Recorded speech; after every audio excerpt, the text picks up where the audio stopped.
What is up, everybody? Welcome. Welcome. I'm ready. I'm ready with the new transmog for this expansion. I'm rocking a little bit of new gear. Shoulders are new. Actually, I think it's just the shoulders. I don't have a helmet for it yet, so no helmet. We're ready here. At item level 305, we can start doing heroics. And yesterday, when I logged out, I was item level 304. I'm one item level shy of being able to do heroics. So that's the goal right now. Just hopping in, getting that last item level, jumping into heroics, and then we'll be good. We'll start gearing up. Mythic Zeros on Friday. Just wanted to show you guys a little transmog. See if you guys like it. The old school shield. There was another shield that was more Horde appropriate, but I like the little callback to the old shield. Alright, let's log in.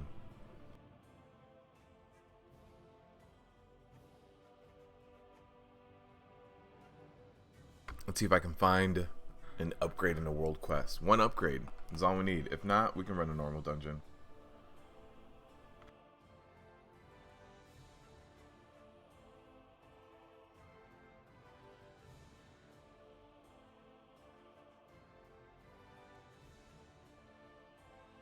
You're a callback. What? What's up, Glock? Are you leveling right now? What level are you? What's up, Demon Hunter? How you doing, man?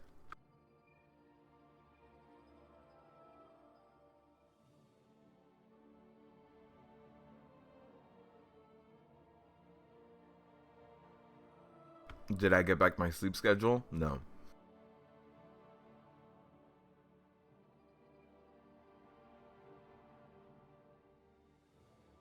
One bar from 119? Damn. You're getting close. You're getting close. No, Demon Hunter, I don't have my sleep schedule back yet.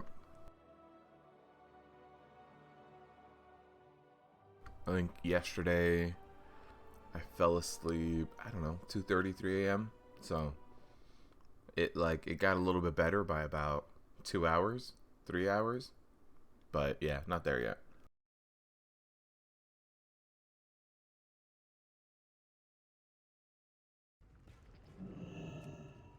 Alright. So now, let me see if there's even just one upgrade somewhere for me. You guys will see I am item level 304. At 305, we can do heroics.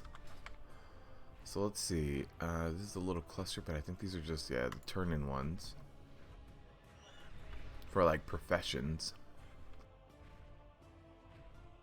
I don't see any upgrades there.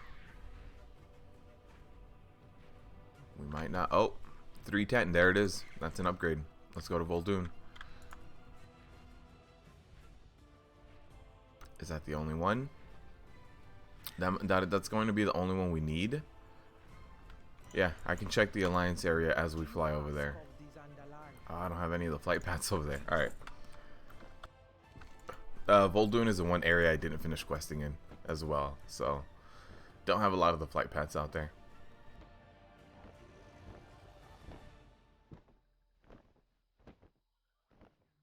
That's not an upgrade, but it is a different transmog.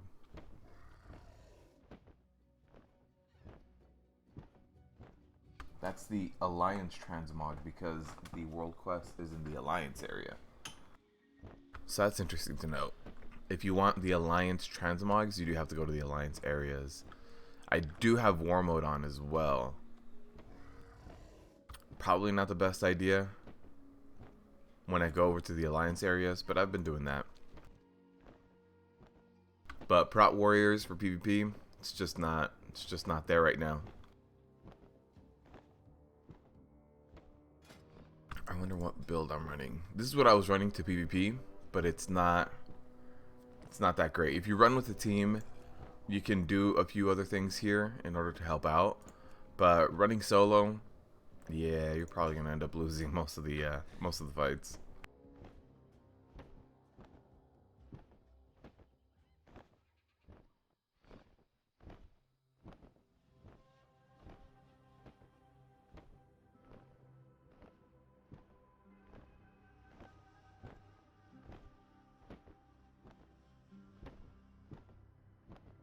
Alright. So this is gonna be a chess piece. And it'll be the last thing we need. Should have rolled monk, you pleb. I'm going to. I just need to use my boost from when I bought BfA on a monk, and then level it up. Uh-oh.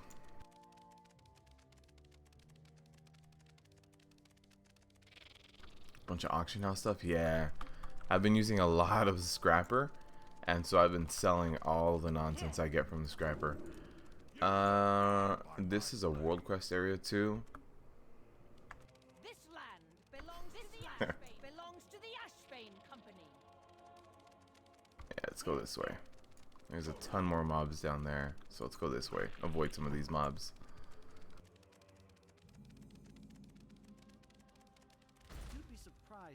Why do you like throwing shade? It's messed up, man. I'm gonna remember that.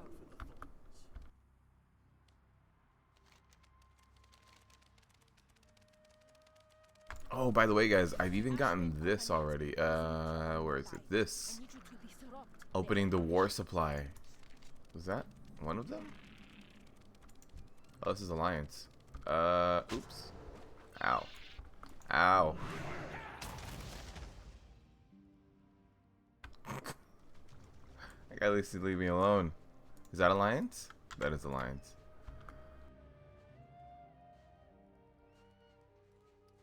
Let me mount up. Alright. So the world quest we're after is over here.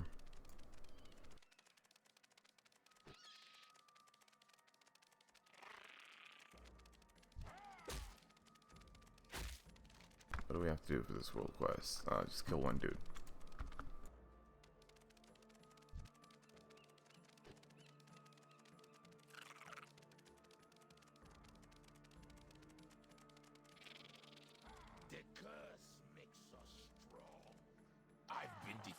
I have never done this area because I never finished Vol'dun. Even in the beta. This actually looks kind of cool. All the dead pirates.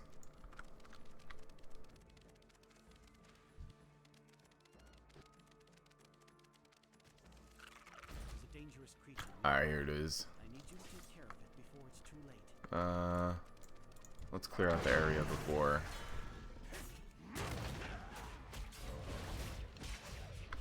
Hello, Muhammad. You hit 120 today? Nice. Congrats, my friend. Congrats. Oh, look, the shaman is here doing the world quest too. I think we're gonna have to kill the shaman. He's killing our world quest mob. What do you guys think? PvP? That's all we have war mode on, right? We'll jump in there right now. We'll kill this guy. Alright, let's go.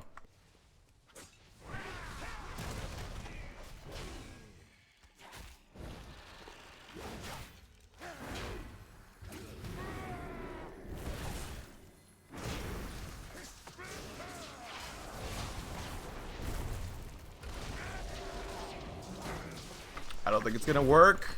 No.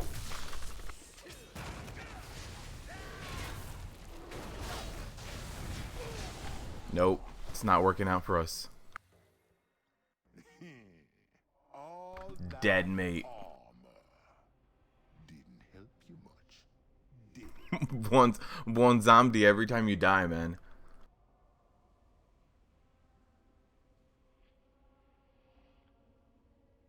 People are scamming from this URL.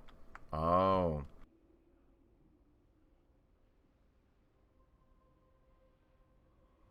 You got me. No Prot warriors.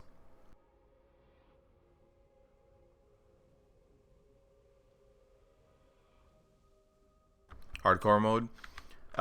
Every time you fight as a Prot warrior, since you don't have healing anymore, it's just it's a slowly fall downward. It's a slow fall downwards, man. I keep trying to make it work, and I keep finding random skirmishes, but it's just like a really slow descent.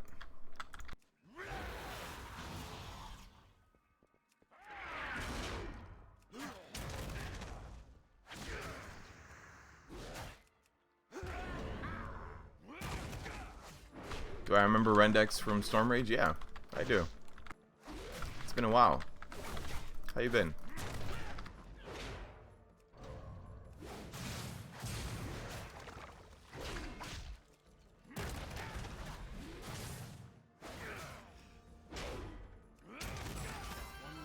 Nice. That's it. That's all we needed.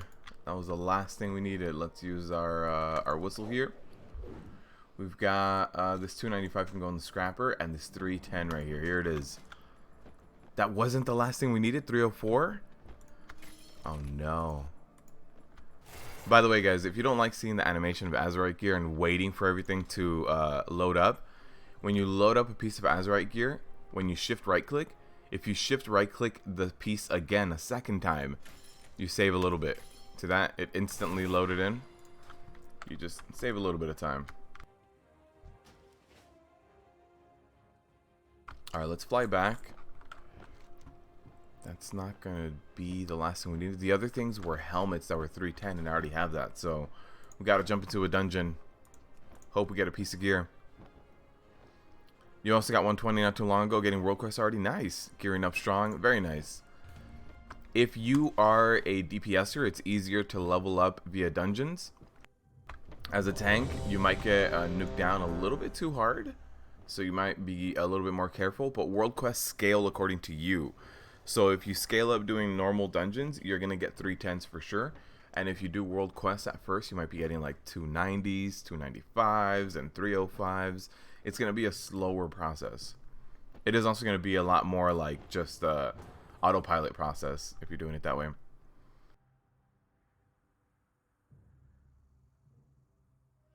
So much has happened since then. Yeah, Harper. So much has happened since then, man. It's been a long time. Good tips? Yeah. So should I do every quest and bonus for Pathfinder Legendary? I wouldn't worry about every single quest and bonus. If you want to focus on like the questing areas, you see how here, like in Zandalar over here on the right hand side, it says the story progress. Focus on the story.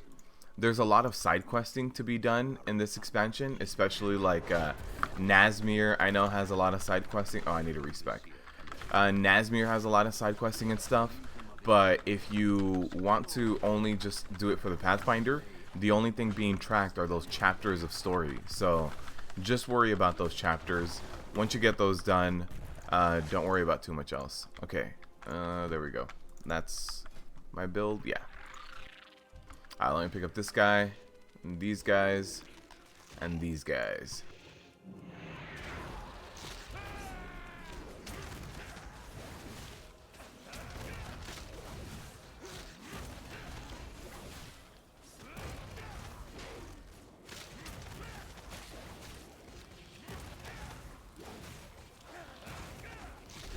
Nice.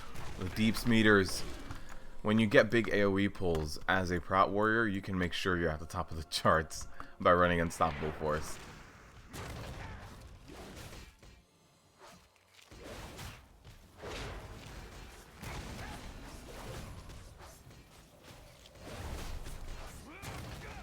Yeah, no problem, Legendary. The international took the first place in Twitch, however the quality is so underwhelming. Really? Why is the quality for the international bad? Did they lower it? Did they put in less money than before? Because the international wasn't bad.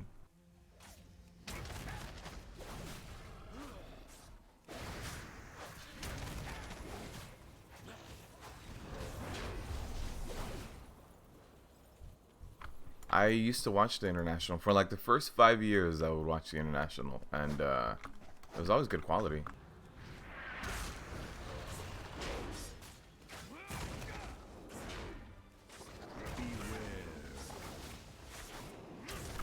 Alright, we got the sand traps going out here.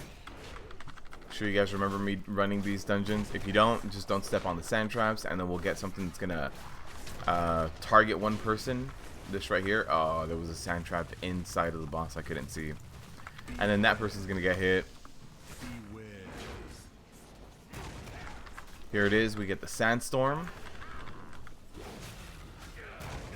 With this sandstorm, you have to be careful. You see how everybody's slowly getting dragged in this direction? It depends on what direction the sandstorm comes out in. Right now, everybody's kind of getting dragged towards those ads, so I have to be careful that nobody actually pulls these ads, because they might. They might. So I just have to keep an eye out. I did clear outside of the area first, and then into the boss. So I should be okay, but just in case, sometimes you just gotta watch your back.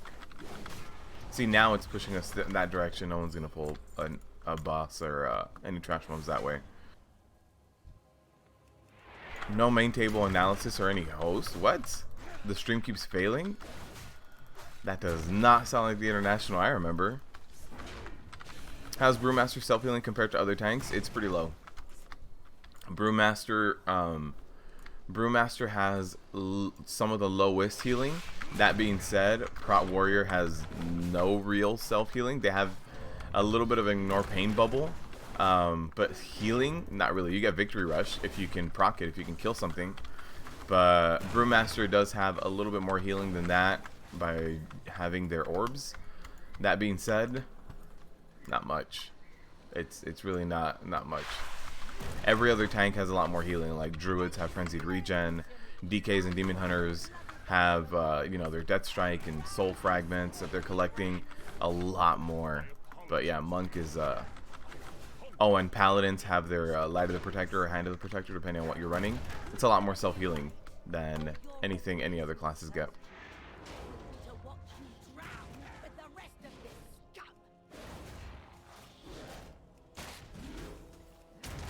You're like 297 now. You haven't been able to play as much as you'd like, Mr. Higgs. I know the feeling, my friend. I know the feeling.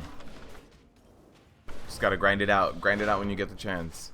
What is Mage? There's a whole mob right here for you to DPS, and Monk. There's this whole thing right here. What's up, Reddy? How you doing? Reddy, have you hit max level yet? You've been able to?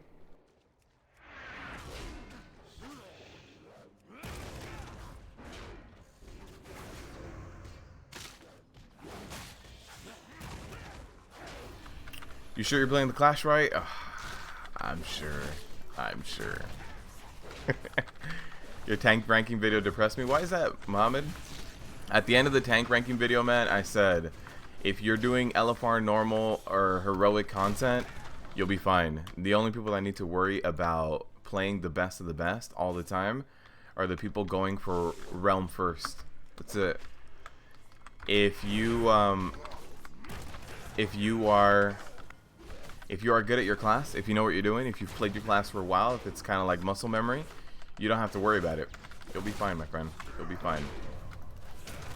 Oh, I don't want to fall in there. Hit 115 an hour ago, 50% to 116. Nice.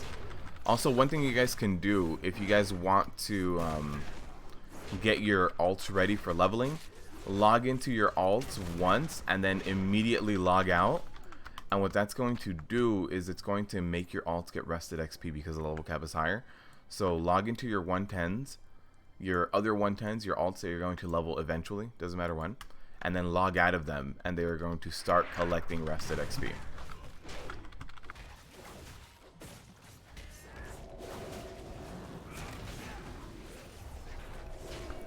Are you going to make dungeon pull guides like you did for Legion? Yeah, Legendary, I am. I'm working on the boss guide still. The freehold one is going to come out tomorrow, and then I'm going to try to work on 2 of them tomorrow. Freehold and, you know, another one, but yeah, I'm definitely going to be making those. Look, these, what? There's like everything here. You're doing that on your Demon Hunter? Nice. Yeah, for sure, Demon Hunter. For sure. Alright. How much is the CC? Oh, I think this guy pulled. I think this guy.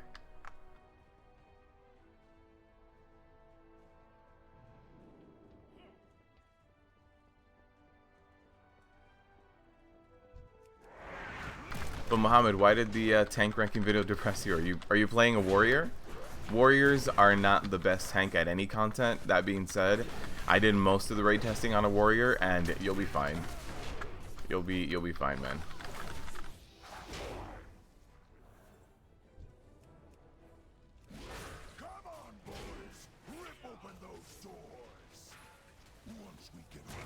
Alright, I want to pull these guys a little as well. Demon Hunter? Oh, so Muhammad, the big thing about the Demon Hunter is they lost their artifact weapon, and Demon Hunter was a class that was designed for that artifact weapon, right? When you lose your artifact weapon, or when you lost your artifact weapon, besides losing your artifact ability, which was a really good soul fragment generation, you also lost Painbringer.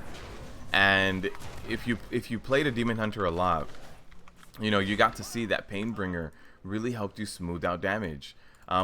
Before you took really big damage, you would try to get those 5 stacks of Painbringer.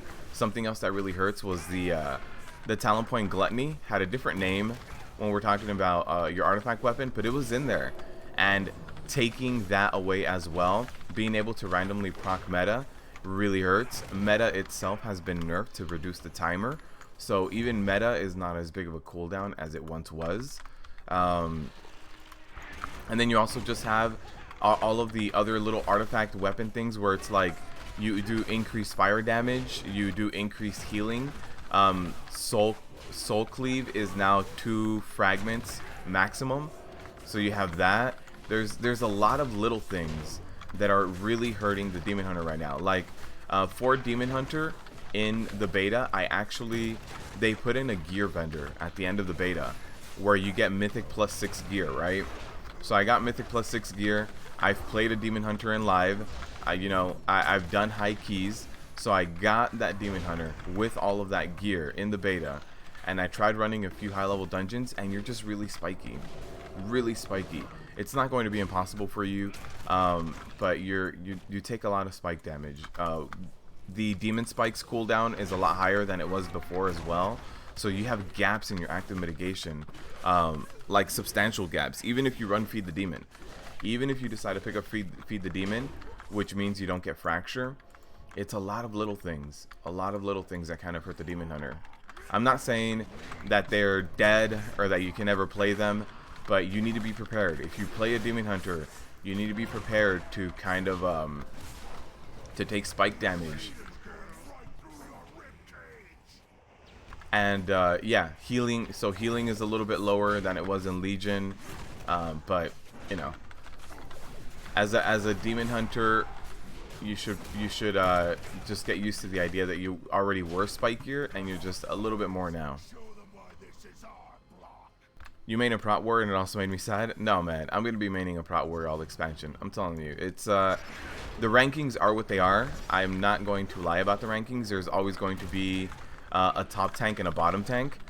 That being said, you can do most of what you do with any of those tanks, but there is a top and there is a bottom. That's, you know, you can't deny that. Anytime you have a list of possible tanks, there's always going to be a top and a bottom. It's just the way it works.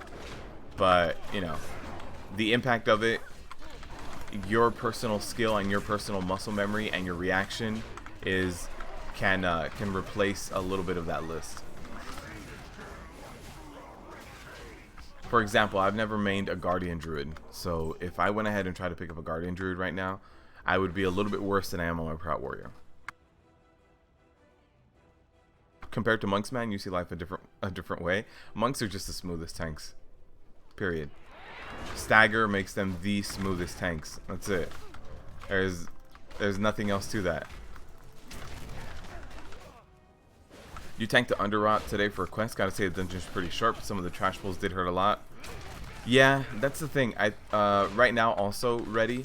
Not a lot of people know like the trash pulls, know like what's an interrupt. So there is like magic damage oh, somebody left. Magic damage is what equalizes all the tanks right now, right? The only tanks with big magic mitigation are DKs with AMS. Warriors have spell reflect, but it's 20%, right? I think it got bumped up from 15 to 20, or yeah, 20%. So not the best, So DKs are the only ones with real magic mitigation. So magic mitigation is what is going to be equalizing all the tanks, right? That's it. There's nothing else you can do about that. So stuff like the Underrot, there's a lot of casters there.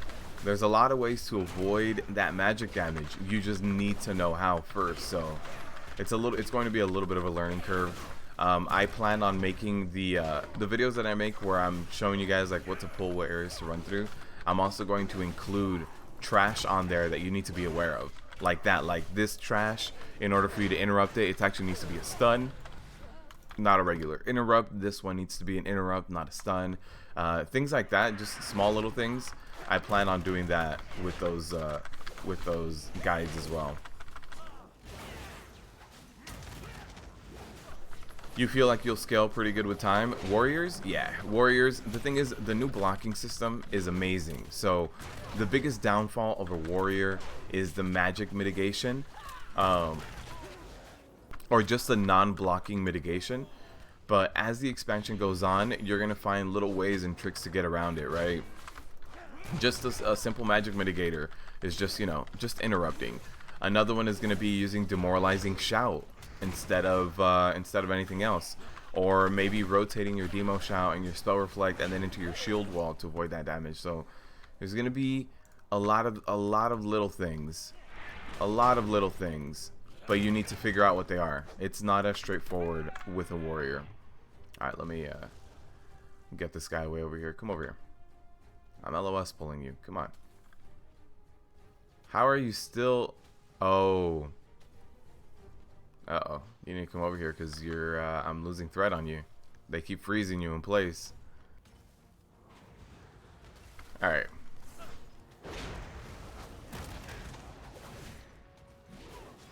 Those healers in Temple of Seth before second boss are annoying. Yes. What's annoying and what's really bad is when you get a group with people that are pulling in front of you and they're like, hey, we can do really big pulls, we can handle this fine, and they go in front of you in that pull and they pull the whole room. That's bad. That's really bad. I've had that happen to me before where someone just goes, no, we're just gonna pull everything, and then it's like, you know, you just pulled about 12 healers. No, you don't. Yeah, like, good luck to us. Where do I do this? Okay, here we go. I'm just going to go ahead and man the cannons. Nobody was picking it up, so cannons maintain threat, maintain aggro, also doing a ton of damage. They hit for like 40 Ks. So we'll just do this. Excuse me, Dominic? Excuse me? You need to check that yeet at the door, my friend. There it is. Look at that damage. That's Prot warrior damage. 40K.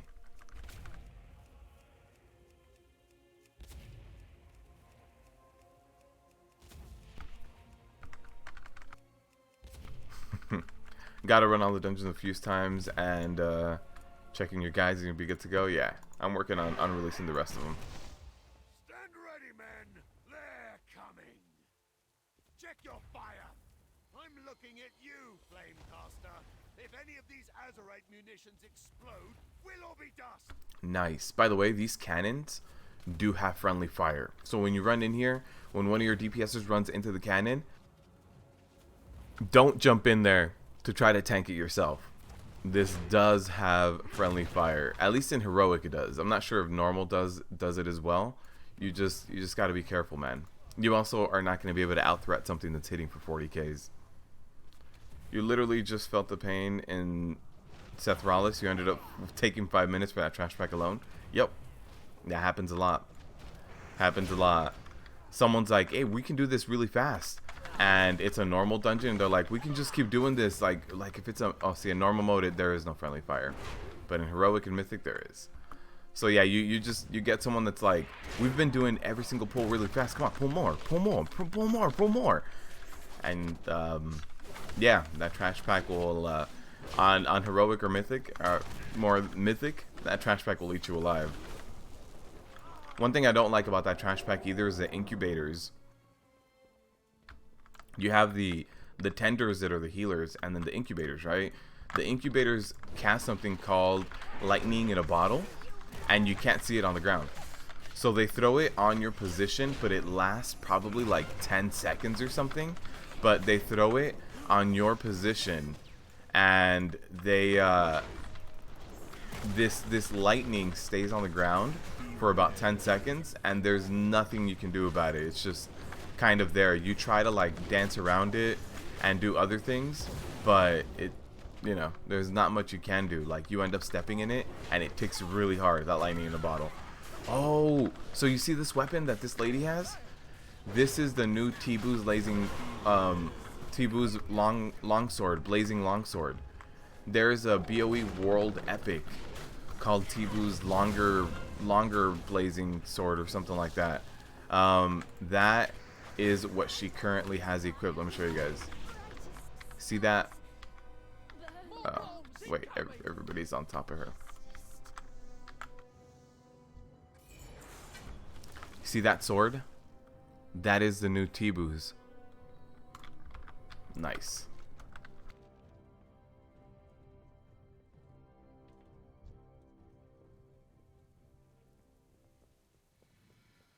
Oh, we're just sapping him away.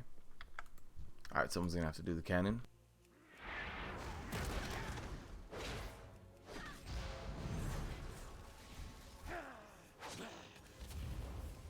Alright. Just take care of these guys real quick. See, with the cannon, they go down in like 2 or 3 hits.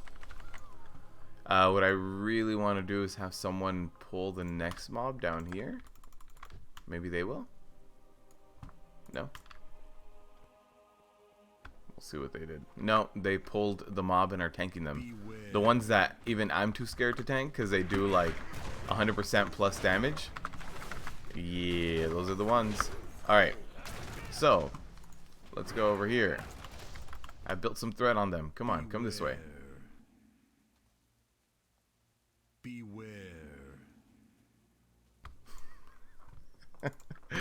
Oh man, the cannons will like 3-shot them. Beware. All right, we got them done. What does this last boss drop for me? Healer's dead. Last boss drops no upgrades. No upgrades. They're all 310. Unless I get some Titan Forge on something else. Oh hey, look, the other guy.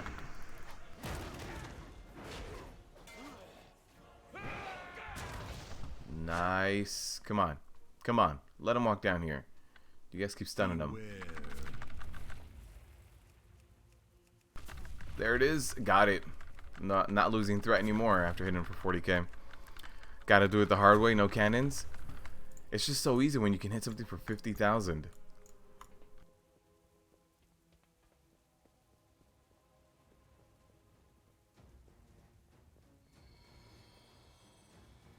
Alright. This guy, we're gonna pull him over to this corner.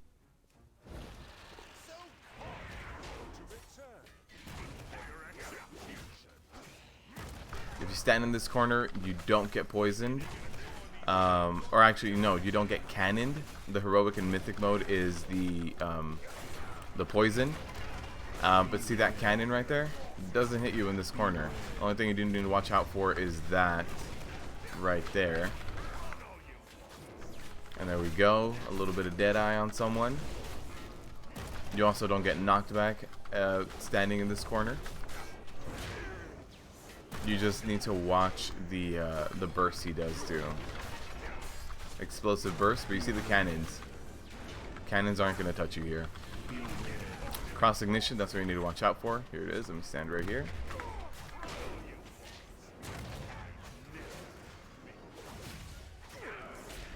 And that should be it.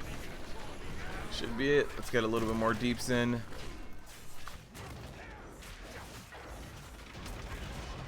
Nice.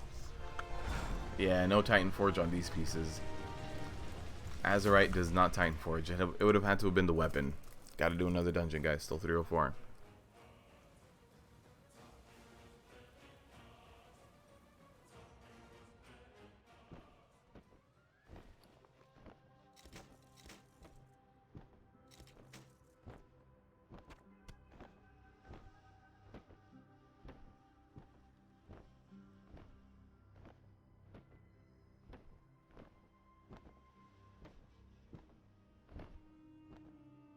You see all these cooking mats? I was going to start cooking all this new stuff, but halfway through, I realized that cooking in BfA starts exclusively with fishing. If you want to do any cooking, you also have to do either fishing or buy fish from people that are doing fishing, and the lower level recipes are all fishing.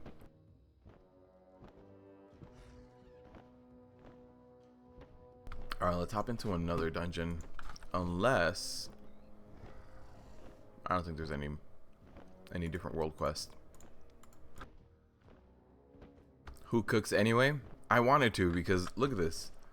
I have almost 300 steaks just from leveling. So I was like, hey, you know what? If this ends up being like my haste food, I have my food for the entire expansion right here in my inventory. So I was going to, till I realized that, yeah, no. I only wanted to level up cooking. I didn't want to level up cooking and fishing and have to do them both at the same time. I'll pass. Yeah, there's no new world quest. Let's find a dungeon. And oh no, this new chest piece I got messed up my whole transmog. Oh no. Now I look silly.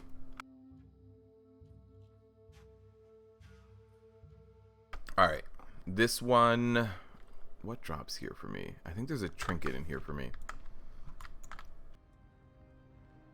Oh, a ring. 2 rings. Yeah, I could use a ring. I think ring is my lowest item level. It's still my only green is still a ring. 286. We have uninvited guests.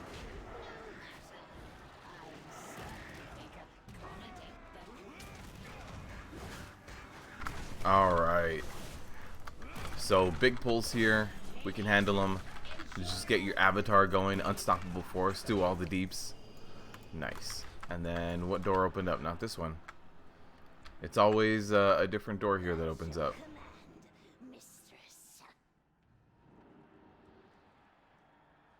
You should be level 111, but you can't.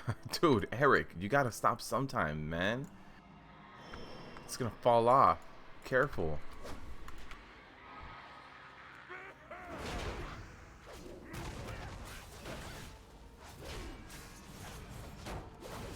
Haven't even hit 120 on your Prot and you already want to level up your DK? Uh-oh. Uh-oh. You do have, okay, you have 3 weeks of leveling and gearing up and doing all that stuff, so feel free to just, you know, do what you need to, level up what you want to, whatever you're enjoying, because, yeah, you have 3 weeks. There's no need to rush.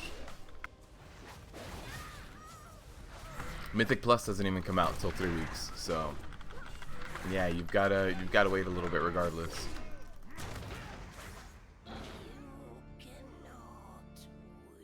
Alright, so I gotta do this pull over here and then the other pull as well.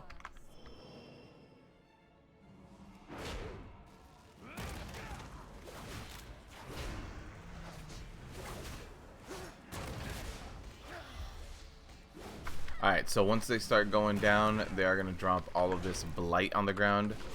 So let me just do this and pull these guys down. I do have one more on me, but I'll be okay.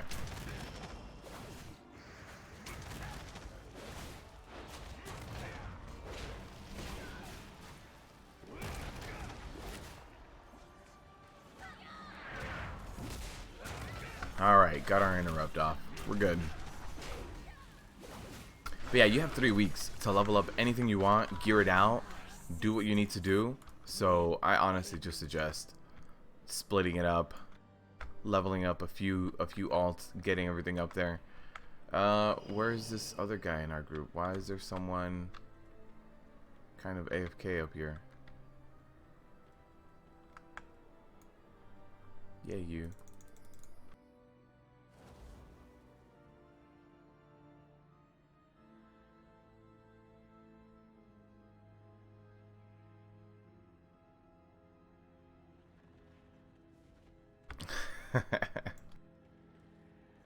Alright. If that guy doesn't come back, there he is, running back now. Alright, so I do think this one's the first one. Yeah, doesn't have the ward buff.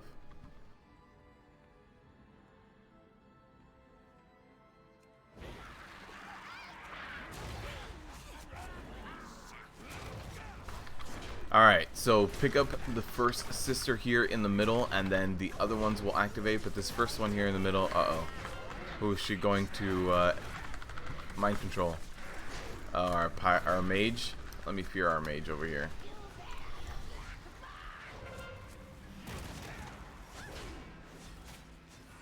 And we've got our debuff, so let's make sure I don't hit anyone else with it. Alright, perfect.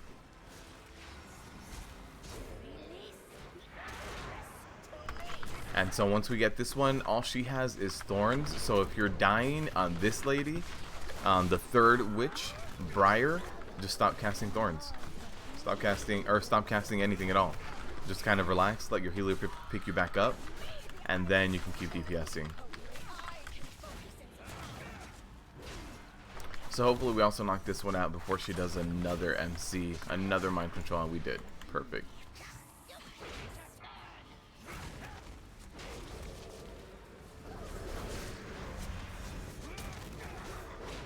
Is this heroic or mythic?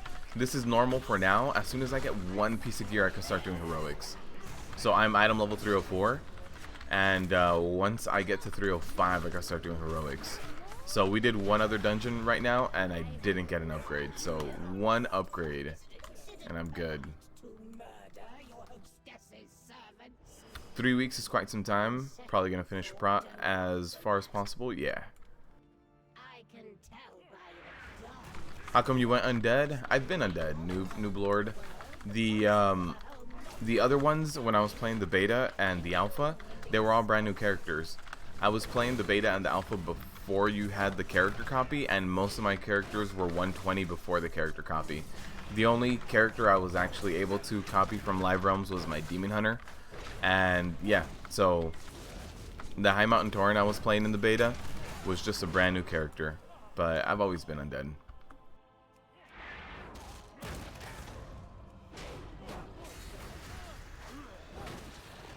Alright, these guys should be easy enough unless we start getting random pulls in here. What up? Had a good nap after that mad dash to 120? Yeah, man. Yeah, that was quite the grind. Grinding all the way up there. But yeah, I'm good now. I'm good. Rested. I'm still trying to fix my sleep schedule after just completely destroying it. But we'll get there.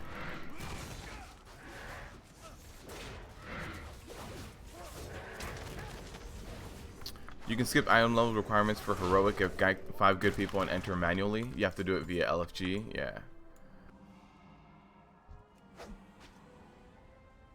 Yeah, I'm 1 item level shy of it. Any little upgrade I get now should be fine. If not, maybe even getting some Azurite gear and increasing the item level. Oh wait, we pulled the guys that were patting. Somehow we got these guys. These guys normally pat in the stairs above us. But we got them in here right now. Alright, let's get our damage going.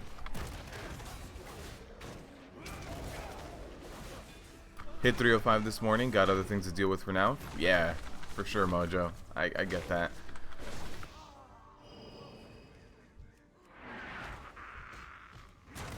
I left yesterday at 304 and I was like, you know what?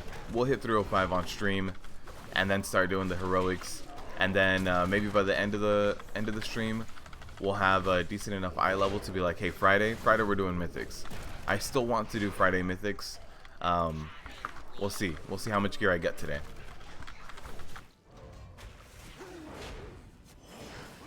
I mean, at that point, if we start doing mythics this week already, then I can also start leveling up some other characters soon as well. Because once you start doing mythics, there's no mythic plus till September 4th. You're just gearing up for the first raid tier,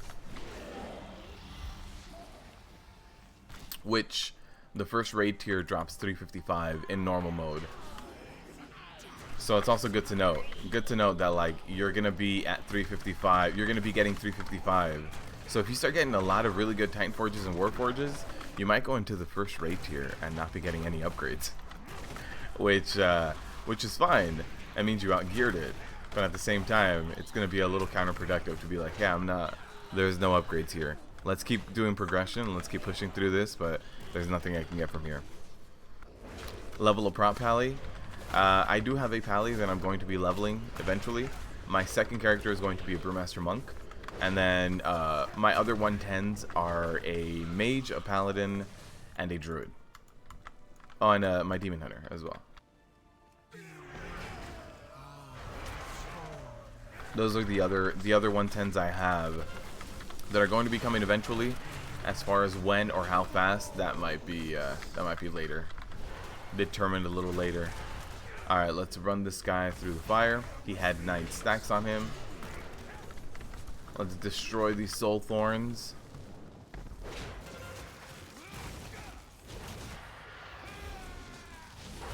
Your goal is to be ready for Mythic by Friday as well? Yeah. That's the goal. That's the goal right now. Mythic 0 isn't too bad. It's more about... Mythic 0 is very heavily reliant on learning the trash. That's what is really dependent. Like Ataldazar, between normal and heroic, or normal and mythic, the pathing that you take to run through the dungeon is very different. It's like the opposite. In normal, you go left, and it's a little bit easier. In heroic or mythic, you go right, because dealing with the augurs is not fun. Dealing with heroic or mythic augurs is terrible. So every dungeon changes up a little bit. You change up your priority between what you pull, how you pull it, what you interrupt. So a lot of little things change. Brewmaster and Guardian are your favorite? Yeah, we're gonna have a I'm gonna be focusing on Prot Warrior and Brewmaster. We had like 3 weeks of polls here on the channel, and it was like, what do you guys want to see besides Prot Warrior? And Brewmaster won. Brewmaster won by a landslide, so I'm gonna be doing the Brewmaster.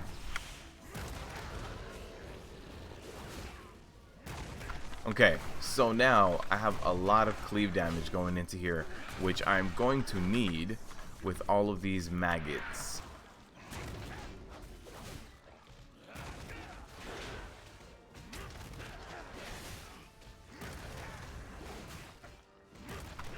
You see all the debuffs on me? That's going to be hurting. And then eventually you can also get a debuff. And I'm not sure if the debuff comes in heroic only, where you actually get infested by the maggots, and then after a while you end up spawning 2 of them. So if you pull way too many maggots along with the rest of your trash, you're just going to end up spawning more and more and more, and you're going to get stuck in a loop where you're just spawning more maggots. You can't kill them fast enough. They just keep debuffing you. They keep multiplying.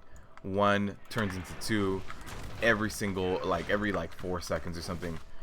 You see, releasing some of the boss guides in the dungeon. We're working on trash guides as well. Yes, Steve, I am.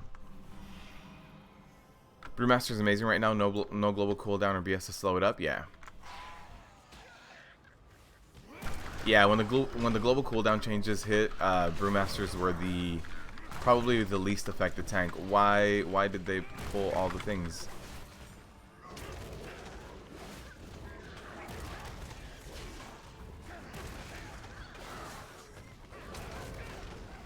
I saw a post earlier that was something about like, in case you guys were wondering, the best tanking class for BfA are all the hunters I get in every single pug group, body pulling everything. That's, oh man, so true. What's up, Sargarik? How you doing, my friend? All right, let's get this pull. This is a smaller pull here, and then we can pull the rest of the room. And be careful when you're in this room. So you see how the boss is over here on the right hand side? If we pull this pack right here, this pack in the back right corner, and you pull them straight to you here, and they cross in front of the boss a little too close, they're going to aggro the boss. So that back right pull, what you want to do is pull them from this location. So I'm not saying you can't do a big pull like this, but what you have to do is make sure that the pathing is right, because if you get it in front of the boss, you're gonna regret it. Just trying to get my stun off. I don't think it worked.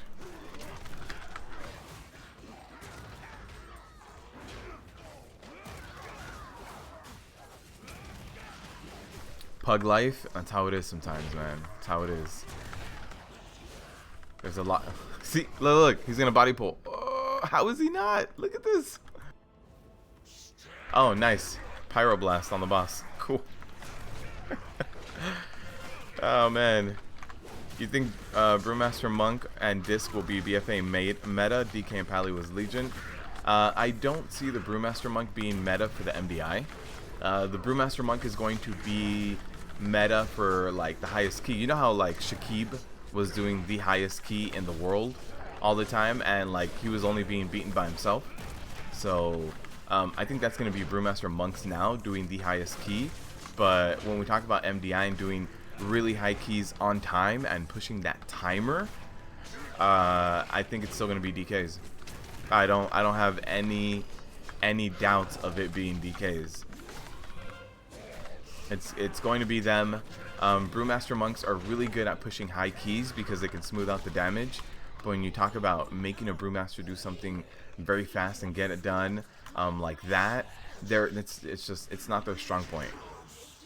You know, a lot of the reasons why Brewmaster Monks weren't MDI tanks in Legion, it's still applicable. They didn't get like any new tricks up their sleeve. Their stagger is their biggest trick and their biggest buff, and that just means that they're going to be really good at pushing high keys. Keys where normally everybody else gets one shot, they won't. Stagger doesn't let them get one shot. So those keys are going to be really, really good on them.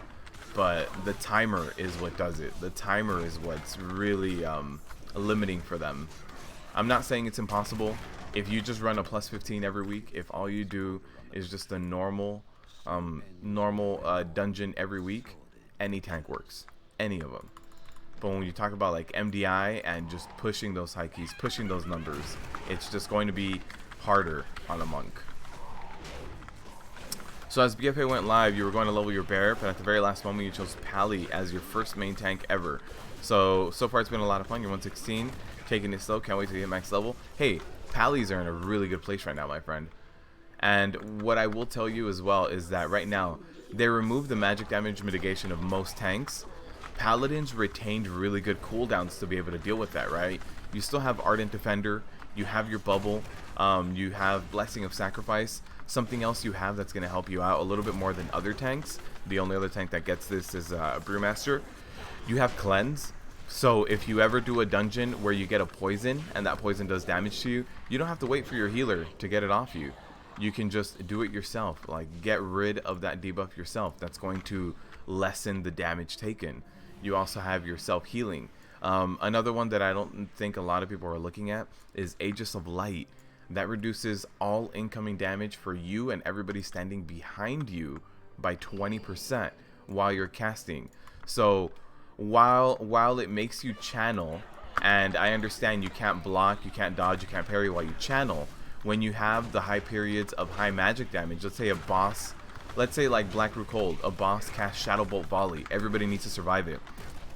Aegis of Light is going to be the answer for that. So there's going to be some times where there's only magic damage going out. You invest into that talent point, 20% less damage taken for everyone. That talent point, the only other thing that you would really be picking up that talent point is Judgment of Light. So by not picking up Judgment of Light, you're not losing out on a crazy amount. So Paladin has some utility, my friend. You just started to use that? Yeah, it's good stuff. Alright, let's do the last trash pull here. And then we have one boss, a little bit of trash, and the next boss. Pug life and rip keys are words you live by. Nice. Very nice. Alright, ready to pull this? Check on my healer. Yeah, 70%. 70% mana. Good enough. Some of these dungeons though, what I've noticed is that they have like really high particle effects. So I can see their the FPS start dropping and start dipping on some of these dungeons. It might be my view distance. I have max view distance, so it might be trying to load in all of the particles at once, even though they're behind walls and stuff. So might be something I need to change. Might be a macro I can type up that changes some of those values.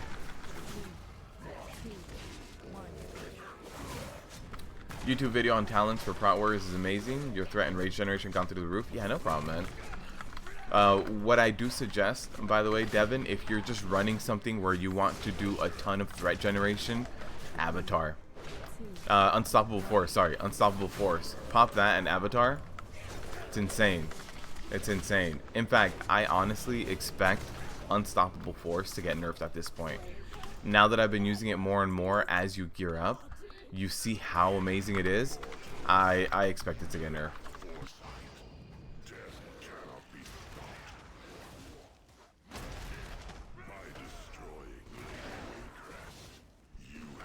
Uh-oh. Uh-oh. We got some of those guys that hopped up. I guess it stops me from taking damage.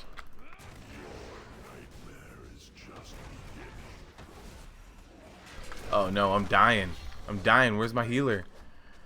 Where's my healer? There it is. I'm getting some heals now. Okay.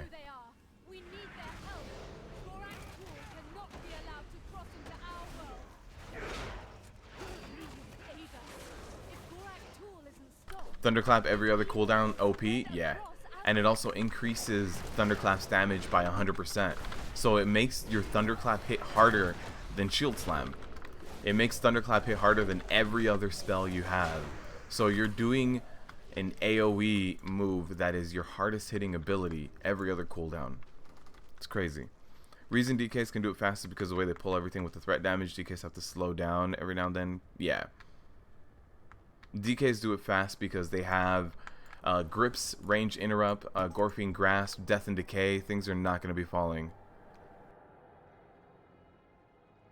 So yeah, there's going to be a lot of that.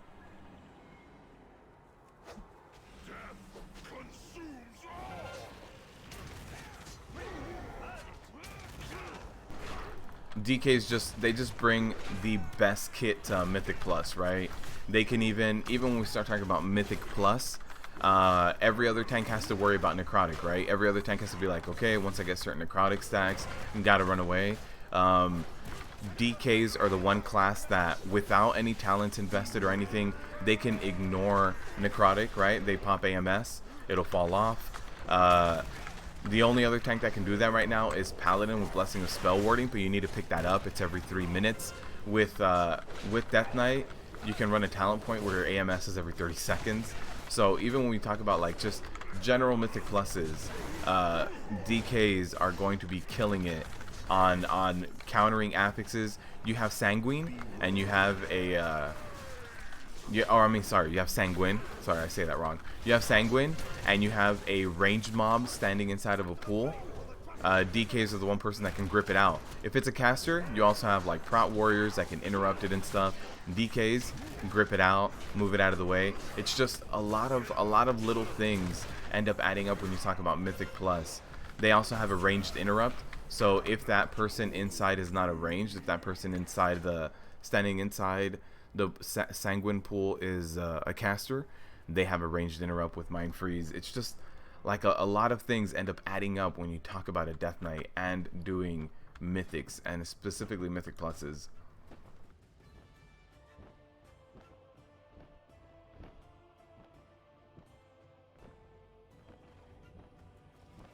Happy grinding? Wife is home? For sure. You have to go fix the flat. Yeah, for sure, Mojo. Thanks for stopping by, man. I appreciate it. Reason DKs can do it so fast. Yeah, Brewmaster Monk. Yeah, we're going to do Brewmaster after this. Oh, people are lagging too? Yeah.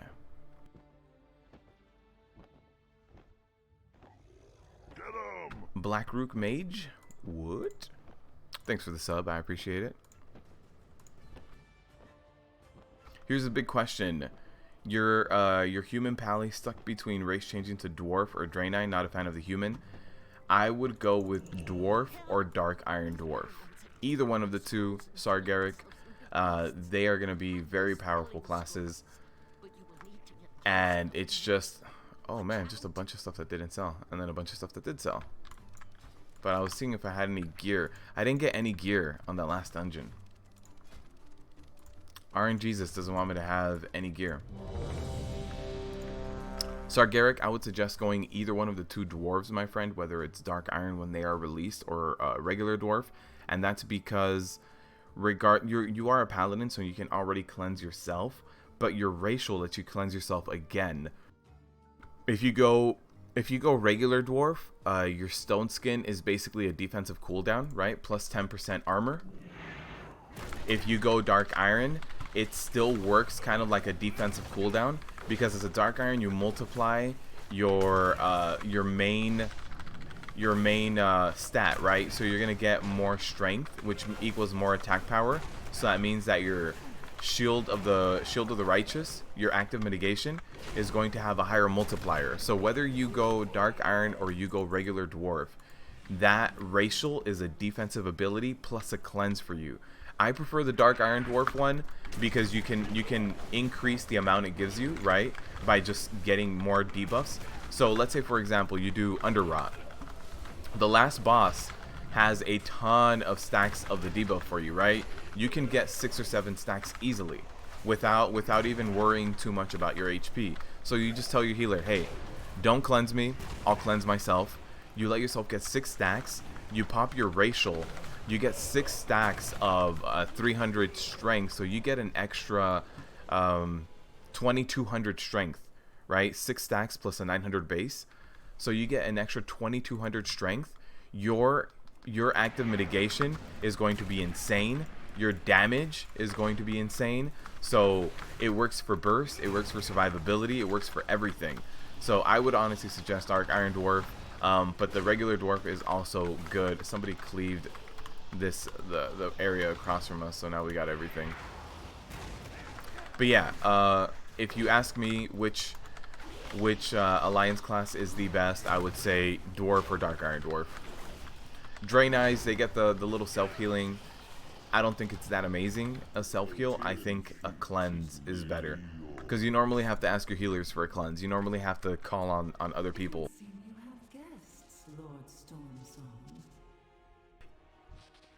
Main stat buff is crazy. It helps multiply your active mitigation, your abilities, which helps multiply your threat as well. When you talk about having like a skittish week, which we're gonna have in Mythic Plus, you can pop that. It's off the global cooldown as well, which also makes it really valuable. Just a lot of little things add up with that Dark Iron Dwarf.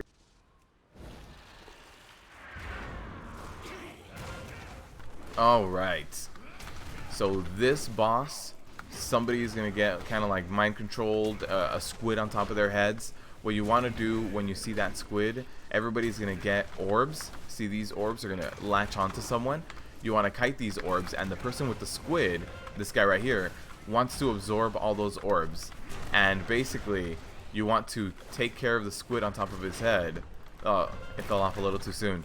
So there's still one orb. I think it's the one that's on me, because I still have the eyes. No, it's not the one that's on me. I still have the eyes on top of me, but that's just a visual glitch at this point. When that orb hits someone, it stuns them for like, I don't know, 5 seconds or something like that.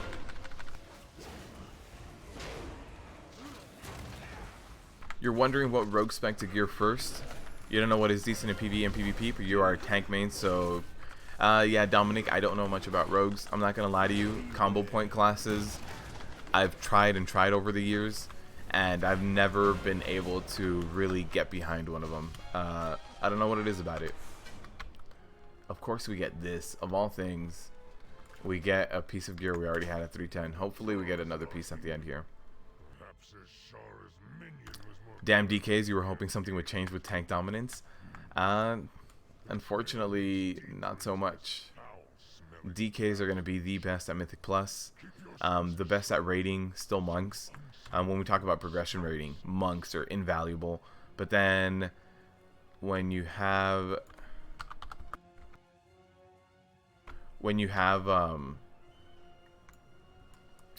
progression farming content, they're not as dominant anymore. Then you start talking about druids and about DKs as well. This guy pulled. Good luck. He's gonna get a ton of stacking debuffs on him. Nothing I can do here.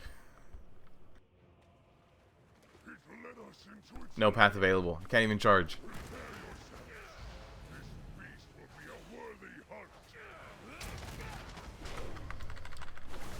Yep.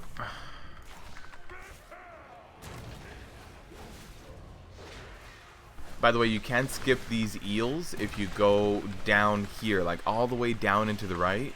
You don't pull any eels. Alright. I guess you can't say BM because that's a hunter. Yeah, BRM is brewmaster. Sorry.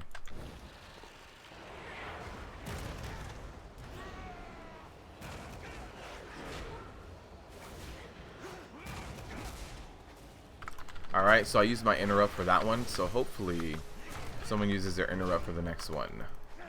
Nice, somebody did.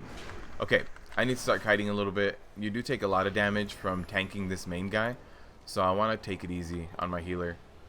I think we should be okay now. Let me charge in, get my interrupt on this guy. And I have enough threat on this guy to just kind of kite him around.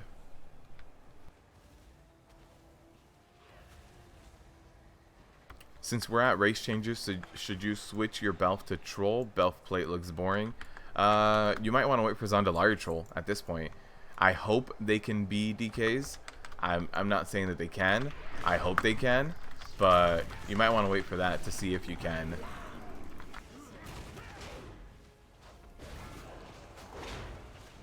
As of right now, I don't think there's any allied race that can be one of the hero classes, DKs or Demon Hunters, but that might change. I hope so, because a Zandalari Troll Death Knight sounds amazing, and I want to say that we've seen it in the past when we've gone to go kill Zandalari Trolls in the past for, like, you know, praying to the wrong Loas and doing all sorts of nonsense. I want to say there's been some Death Knight looking guys. I think even if we, yeah, I think so. So maybe it's already part of the lore. I don't know if you want to necessarily even wait or if you just want to jump into it. Your choice. But the troll haste buff is really nice. That being said, they did design the new dungeons with the new Blood Elf racial in mind. So there are a lot of areas in these new dungeons where there are mobs that have a magic debuff, where it's easier to get a Master Spell or a Belf in there. So that does exist now. That is a thing that they are doing. So they did design things to kind of help you out a little bit more, but that's on, you know, that's on you. If you want to look different, if you want to have better looking plate IMO, then yeah, I would say Troll. You would play an Orc. DK stun and reduction is great for PvP. That as well. If you want to play something else that looks really bulky with plate, Orc is also another good one. Here it is. We got our transmog back. Let's do that. We haven't gotten any upgrade pieces of gear. What do you guys think? I don't know if the belt goes yet. This is kind of orangey as opposed to all the other red. Probably the best looking plate, especially with the upright posture, which Zandalari Troll could roll DK or Pally. Have they already announced what Zandalari Troll can be? Upright Troll? What's up, Kane? How you doing?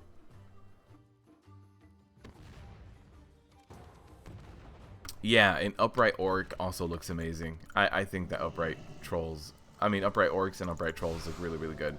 I'm waiting for upright undead. I'm waiting, Blizz. I'm waiting. Let's do that.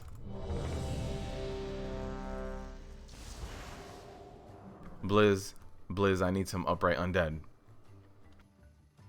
You feel like you're taking so much damage as Prot. Got any tips? Ryan, Prot Warrior or Prot Pally?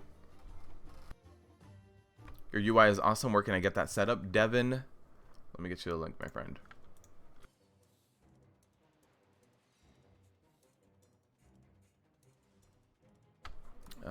One second. For some, it logged me out of YouTube. Makes sense.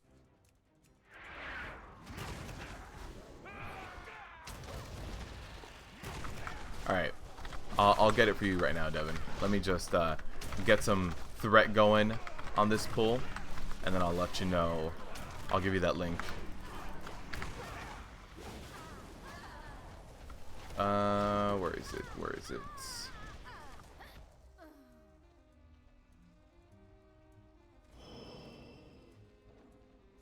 Alright.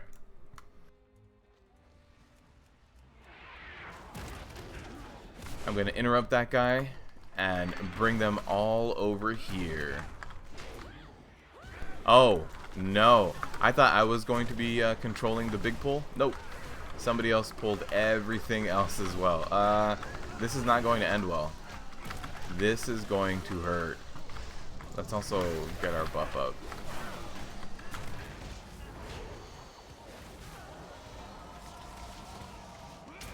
Alright, so I just got to be careful with this. This is just a decent amount of magic damage happening right now. Just a really big pull. The Peacekeeper is heavy magic damage as well. I believe its melees are like electric damage or something like that. So you just got to be careful. That pull was about twice as big as we wanted it to be. So I did use most of my cooldowns, but luckily running anger management is a godsend for this. Alright, let me just interrupt that. Let me get you that link, Devin.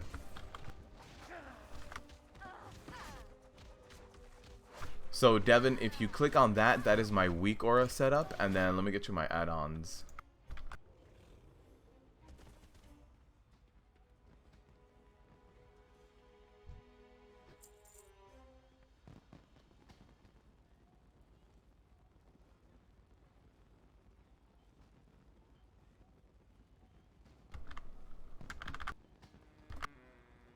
Yeah, so if you click on the first link, that is my weak auras. If you click on the second link, that is all of the other add-ons I use.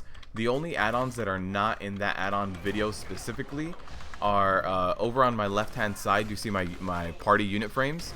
Those are grid 2. Those aren't in that video. I didn't have them at that time. I am going to make an updated one, but I'm trying to get you the information now. So those are grid 2. And besides, I think that was it. Yeah, everything else is in that video. My weak auras package is the first video, and all of the other add-ons are the second one.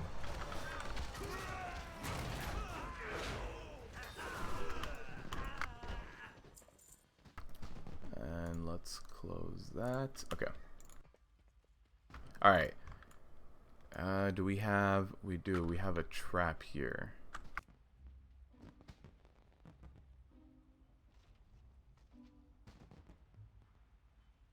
Alright, so hopefully the hunter can throw a trap on blue. Oof, he's close. Oh, man. Anyone? Anyone? Bueller? Oh, really?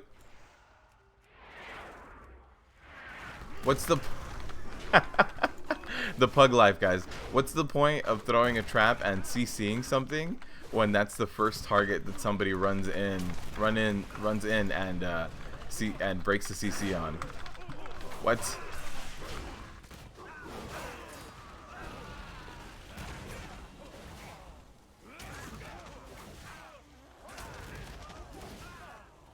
Alright, just getting some deeps in here, and then let me go over here. This guy was being tanked by the hunter pet as well.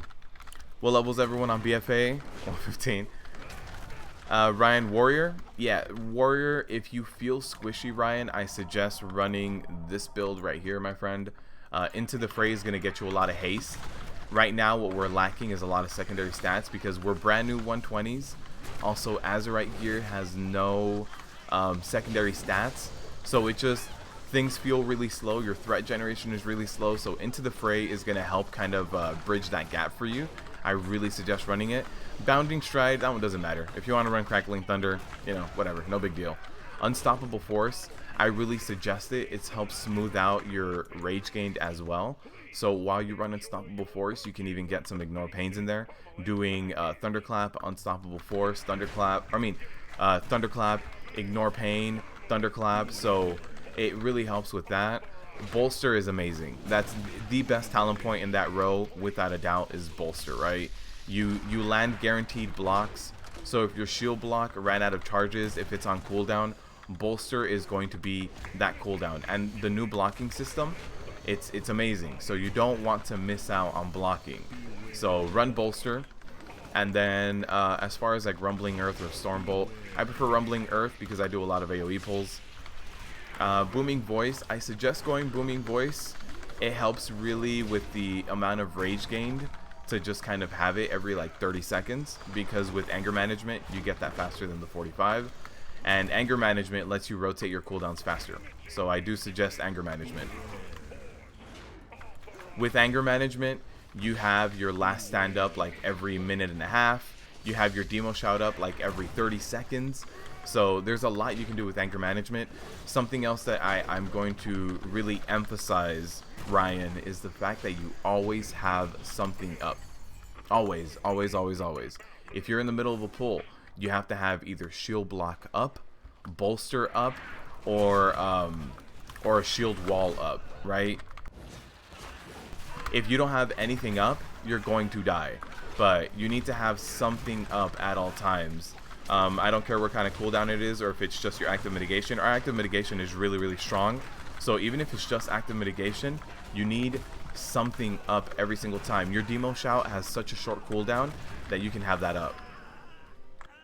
So just make sure you're always helping yourself out. Like right now I have shield block up, right?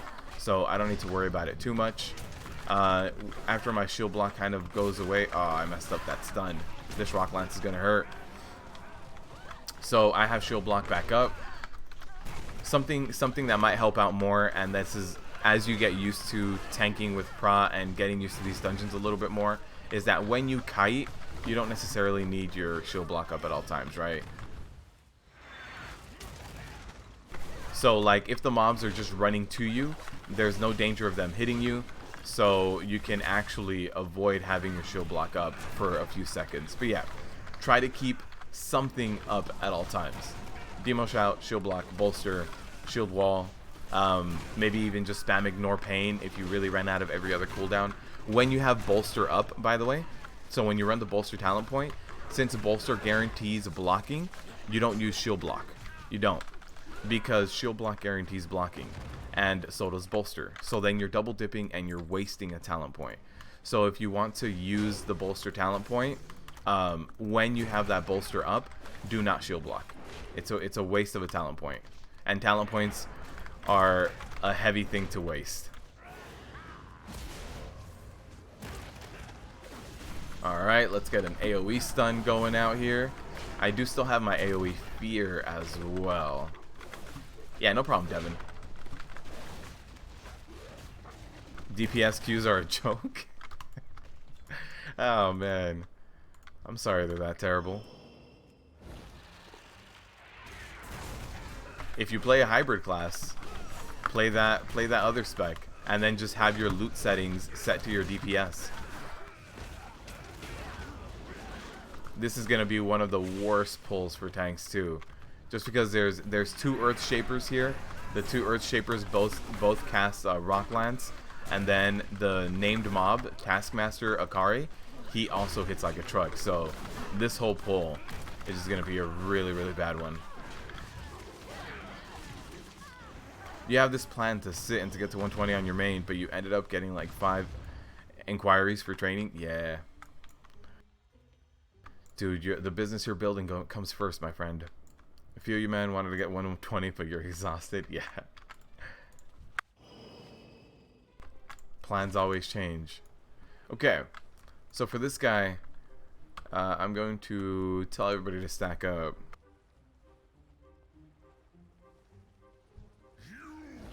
It's easier to stack up on this guy, to be completely honest with you, because then you can just kind of do damage on everything and cleave everything, and oh no, I'm lagging. Wow, why now? I have to do an AoE stun or else we all die. Here it is. Resident Pulse. Okay, so we have to get an AoE stun going there. And so I stunned 3 out of 4 of them, right? So if we had all stacked up in the middle, then we can do an AoE stun and get all of the Earth Ragers. But that lag kind of messed everybody up. I don't know if everybody else got that lag or if it was just me.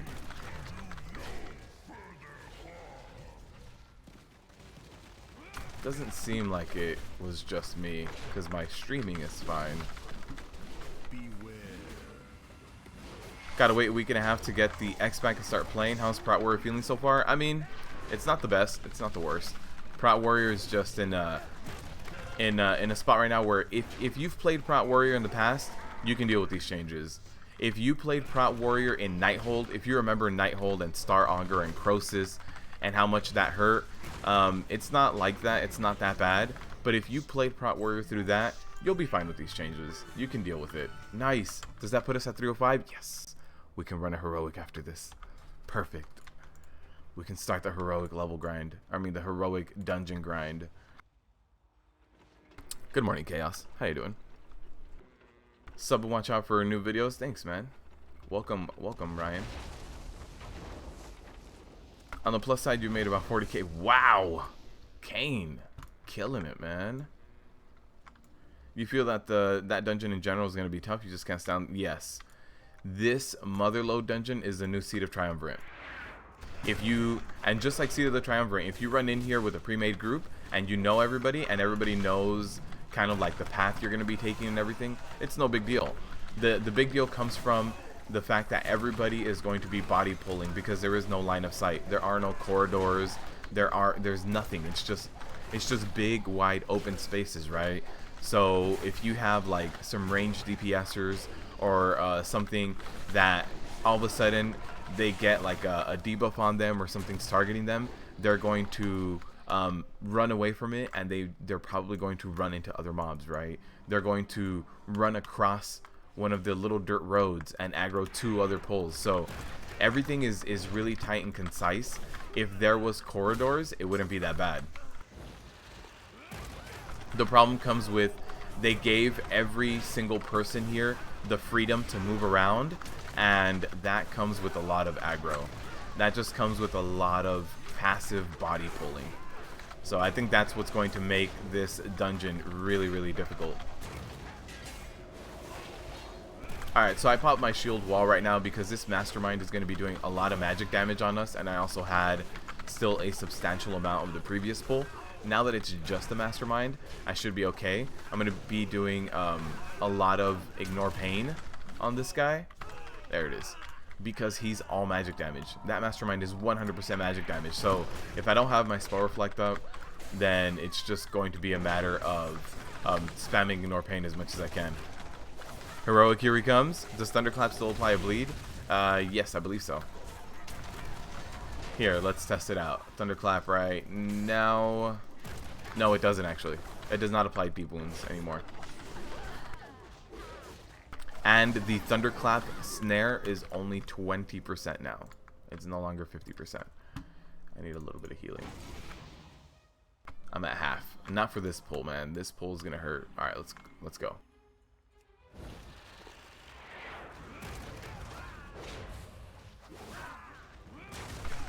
Alright, so I got the blowtorch on me, and I believe the monk is also standing in it because he wants to stand in solidarity with his tank. He's like, dude, if you get blowtorched, me too. I got this. Alright, so let's start popping some cooldowns here, because this is going to be one of the bigger pulls, one of the more difficult pulls, because it's so much magic damage. Oh, what's up, nerds? You can spell reflect the energy lash on those guys. Works really well with the double pull coming up. Yeah, you can do that for the damage coming in. I wish there was more spells you could actually fully spell reflect back to the target. And those masterminds, they can't be CC'd. Nothing you can do about them. Never thought your online program would take off. Your girlfriend and I are looking at getting rid of our face-to-face business. Just be online. Nice, yeah. If you're making that much with that, you can just keep pushing that. That's really cool, man. It's really cool.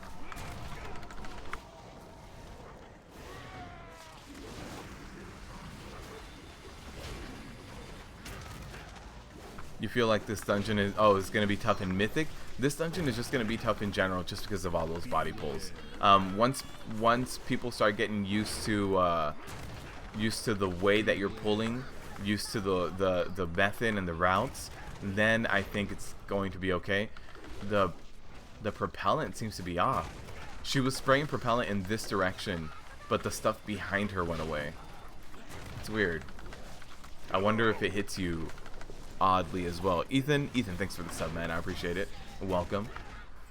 All right. More WoW time for sure. For sure.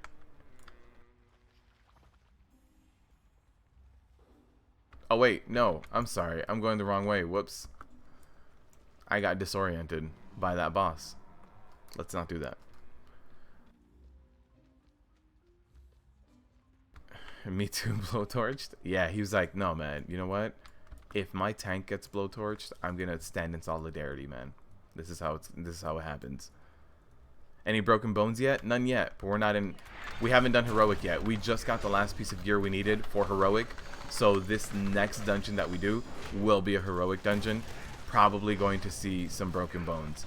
By the way, on these technicians, you should know that you stun the repair and interrupt the overcharge. So this repair is only stunnable. It's not interruptible.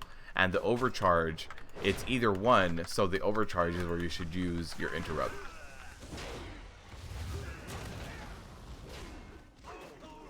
Is somebody gonna activate the bomb? Okay, I thought the healer was gonna activate the bomb. It's like, cool, you can take that. Rip heroic? I hope not. I hope we're okay. As long as people don't start pulling everything like crazy, because the trash on heroic is very different. The trash has different abilities. It's not just boss fights have different abilities, do different things.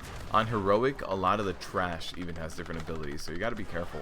Even when we talk about just trash, like everything's different. And after about 2 years of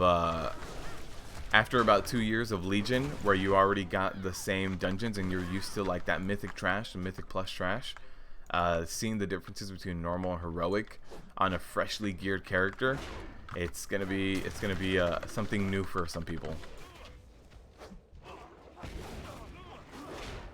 That's a lot of bombs blowing up on the group.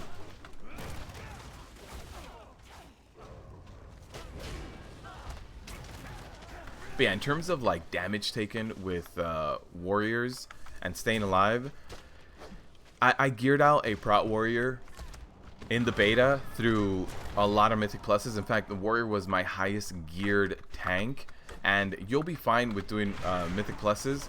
But the only thing I can say is don't expect to see warriors in the MDI. It's not our strength. In the world first race, probably you won't see too many of them either. So it's just one of those things where warriors are not bad, they're not terrible, but they also can't hang with the rest of the group if you're comparing them. If you're trying to say, hey, you know, our warrior's going to be the best at Mythic Plus, so are we going to see them in the MDI? Probably not. World first race? Probably not. World first race will probably be between druids for sure, monks maybe, depending on who is playing it, if they have a lot of experience with it, and DKs. I think the only class that took quite a tumble is the Demon Hunter in Mythic Plus right now. They lost a lot of what they had by losing the artifact weapon, and I think that has a lot to do with, since the Demon Hunter was introduced in Legion, I think they were balanced around having that artifact weapon. I think they were just kind of they were designed to have a lot of those extra elements, and a lot of the extra elements on Demon Hunters was really core to their fantasy, when on other tanks it wasn't as much, right?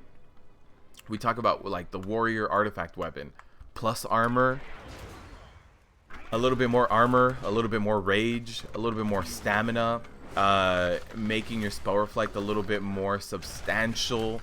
It was a lot of little things, but it didn't completely redo your kit. Things would take extra damage when you would demo shout them. That's just kind of built into Booming Voice now. Like, there was a lot of little things that helped your kit, but it wasn't your whole kit. You know, Demon Hunters losing Painbringer, losing their artifact ability, a lot of little things just adding up.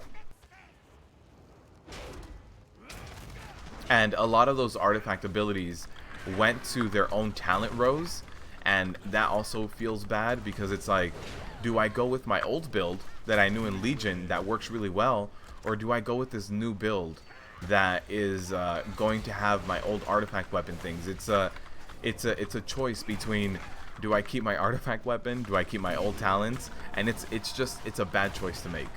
It doesn't feel good making that choice. Alright, we're gonna pop a cooldown here. I'm getting a little bit low for some reason. I do have this Sky Scorcher is still not dead, so he's putting debuffs on me. That probably has a lot to do with it. Okay, let's kill this guy now. Perfect. And use the victory rush from killing him. The homing missile's gonna go out on that healer again. Healer's the only range mob here. I think the hunter survival. Oh, we got 2 pieces of gear this time. 290. Nice. We're gonna hit 306. Oh, I'm in combat. Let's get out of here. You're back. How's the gearing going? We're good. We're good, Demon Hunter. Let's jump into heroic, man. We got 2 pieces of gear from that dungeon, so we're good, man. What? What? That's not even a dinosaur. It's just a little kid. You can't see where you're stomping? You're a little kid. How do you stomp so hard?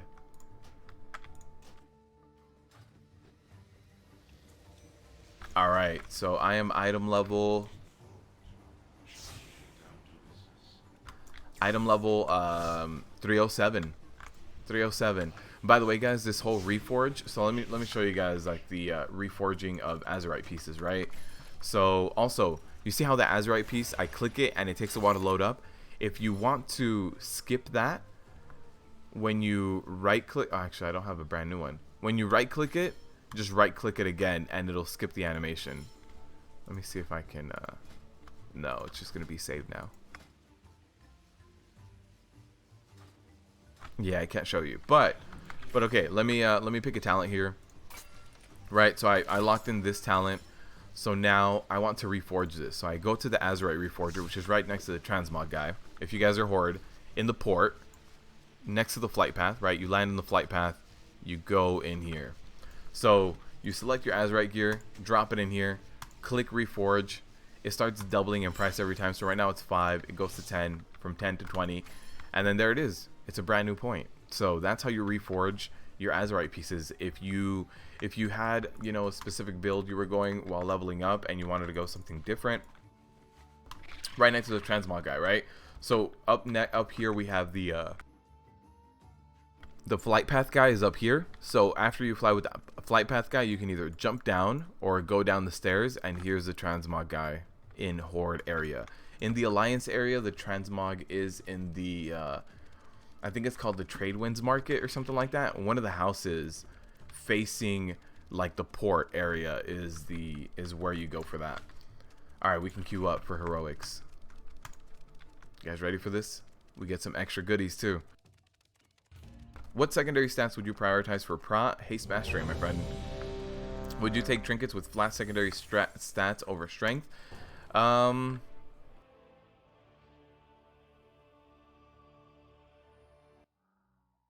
For 5-mans, I would take strength for raids stats. Alright, we're going this way. Okay, every group does this dungeon a little different. The reason why I would change that up is because in raids you want to be as smooth as possible, right? Raids, your damage taken per second is the most important thing you can do as a tank. You want to be smooth for your healers to keep you alive. You want to make sure that they can keep you alive, and that comes with just being really smooth. So secondary stats are going to smooth you out. Haste and Mastery. Mastery increases your blocking.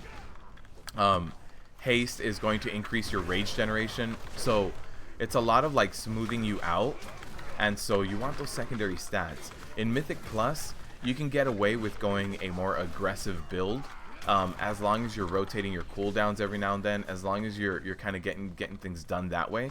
But increasing your strength increases your damage as well.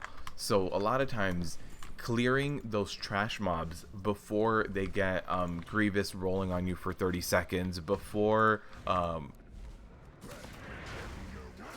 they get Necrotic rolling on you, all of those stacks going on you, you might be able to help out with the DPS a little bit, especially now that we have Avatar and Unstoppable Force. Your damage is definitely up there. So for Mythic Plus, I'd probably go strength a little bit more. Strength is also going to increase your armor, and armor is going to matter a lot more in Mythic Plus, because Mythic Plus has more physical damage than a raid does, because it's more trash. and more trash that's interruptible. In raids, it's very static. Like, hey, you know what? This is when we have magic damage. This is when we have physical damage. You know when the things are going down. I wanna drink this. Ah, man, I was moving trying to click it, didn't work. Okay. When you have gaps in your active mitigation, when you start doing this in Mythic, that's when you want to start drinking that brew. So, like right now, I have my shield block. Once that is done, I'll pick up this drink. Uh-oh, I gotta move. That guy's charge is a little wider than I thought. So now we can pick this up while I'm not blocking and just keep drinking this. And it works as like a cooldown. It's not the best thing to just stop and drink that, but a lot of times it can help out. But yeah, Devin, I would definitely switch up what I'm doing between Mythic Plus and Raids.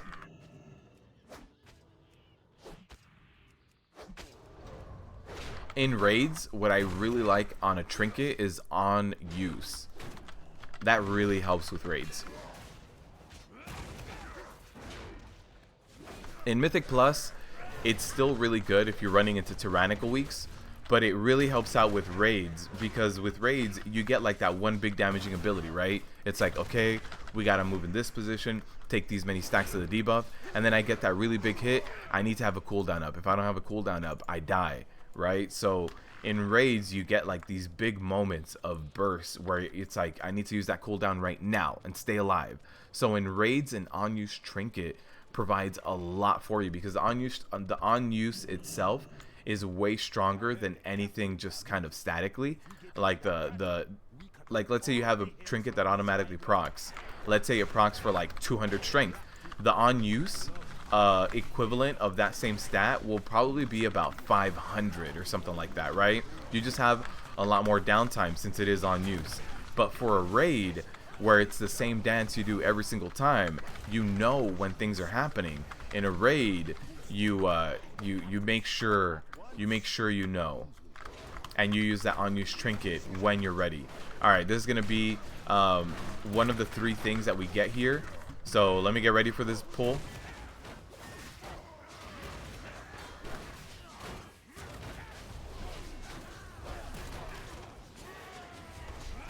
This pull is really intense because it just gives you a ton of trash all at once. And it's probably the most difficult event before the council of captains. This is probably the most difficult event, is getting these guys done, all of this trash.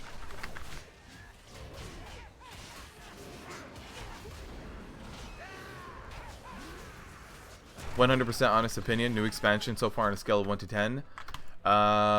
So far, I'd say, in doing all of the beta content that I did, I can so far say that it's like an 8. It's a very solid expansion. They still have to prove their worth. When we can actually see the raid content and start seeing like how the raids are gonna play out, because raiding is a big thing to me, then I can start, you know, going a little bit higher or a little bit lower. But so far, the storytelling, the questing, the leveling experience, all very positive changes. When you talk about PvP, the global cooldown change was made for PvP to kind of slow things down, to kind of have to no longer have like those really big burst moments, to kind of have things smooth out. And those global cooldown changes really do change PvP. So PvP isn't as bursty because of like macros now. Like if someone gets bursty, it's because they have a really good build. Maybe they got some really good procs at that time. Rogues need a little bit of fixing still, but yeah, I think PvP has been definitely helped out by this expansion and by the global cooldown changes. And then PvE still feels really good. I like the fact that we don't have legendaries anymore. Like, you just, when you gear out a character, you gear out, right? Nowadays, you level up to 120. When you want to gear out, you do world quests, you run into dungeons, you go into a raid, you go into a war front. That's how you gear out. That's how it's always traditionally been. That's how you do it now. If you guys remember Legion, every single time you level up in alt, it was like, all right, time to gear out this alt. Let me do every single emissary cache that I can. Let me do invasion points, because I need legendaries. And hopefully my first 2 legendaries are the fastest ones, so hopefully I get good ones. That's not the case anymore. Now gearing out is gearing out. You go to where gear drops and you do it. So it feels way better for everybody to just kind of gear out in this fashion. I like it. I like it. The global cooldown changes, I wasn't crazy about them at first, but it definitely brings back a different pace of things. Definitely in Legion we had a very fast pace. We had a lot of things that you could pop all at once off the global cooldown.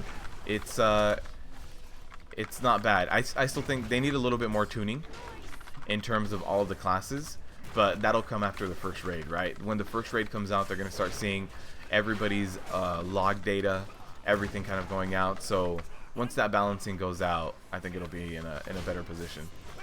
But so far, really good expansion. Not much to complain about when we talk about just the expansion. You just got a flat haste trinket with an on-use 600, so you replace the strength trinket. Keep it in mind. Yeah, for sure, man.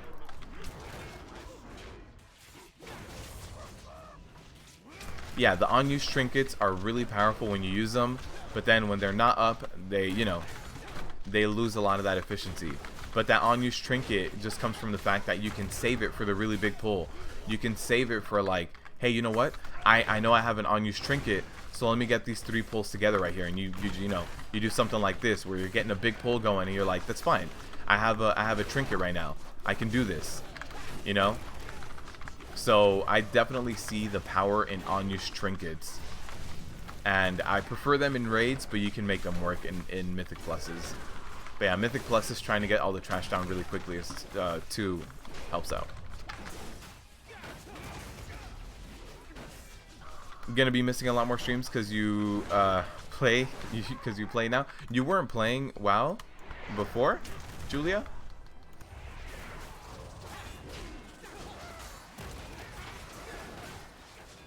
You were kind of taking a break from Legion. I don't blame you. Legion definitely had a burnout factor if you had like a lot of ults and stuff. So I don't blame you. But I was just wondering. Alright, so make sure you guys are going to see me doing this a lot to where I either have to have shield block up or bolster up, right? One of the two. And so with a Prot Warrior, you have to make sure that you're always mitigating damage, whether that's bolster.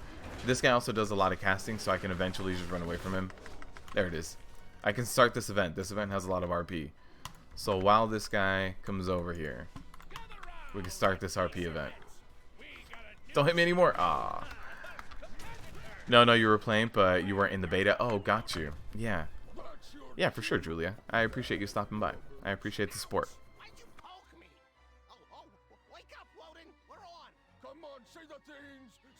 What's up, Max? How you been, man? It's been a while. How are you liking the new expansion so far? I really hope you are leveling your Prot Warrior. I hope you've been on that Prot Warrior leveling up, my friend.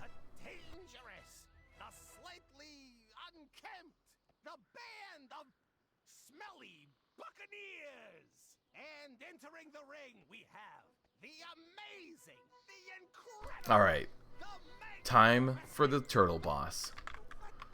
Ludwig von Tortolen? Is that what it is? He's right here. Yep. I never wanted to beat up a Tortolen, but we have to.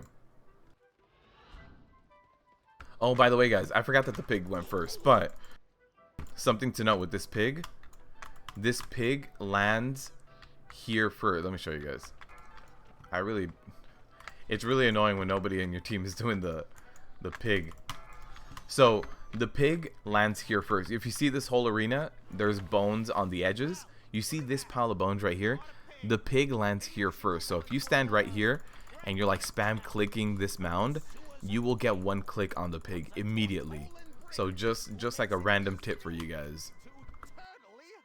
Story's good, Horde sucks, and if you're okay with what they're doing, then you might be a problem. And no, you're not a pally. Wait, you went with your druid?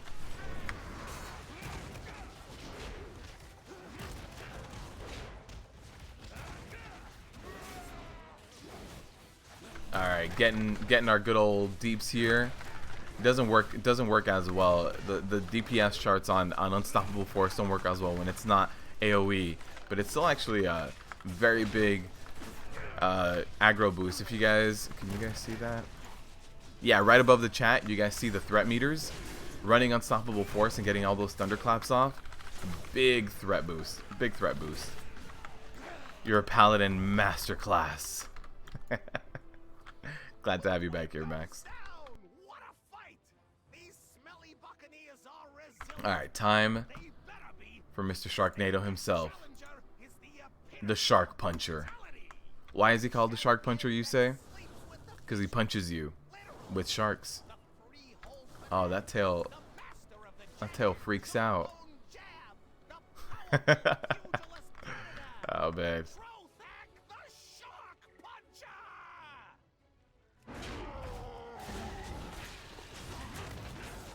Alright, we're gonna get really nice threat generation again. Here it is. Just get those shield slams, those thunderclaps off. If you don't have a thunderclap, or a shield slam rather, then you do a revenge. Oh, we have everybody's like all up on melee. We could probably stay in this Sharknado. Oh, the heroic damage is a little bit higher than I would have liked.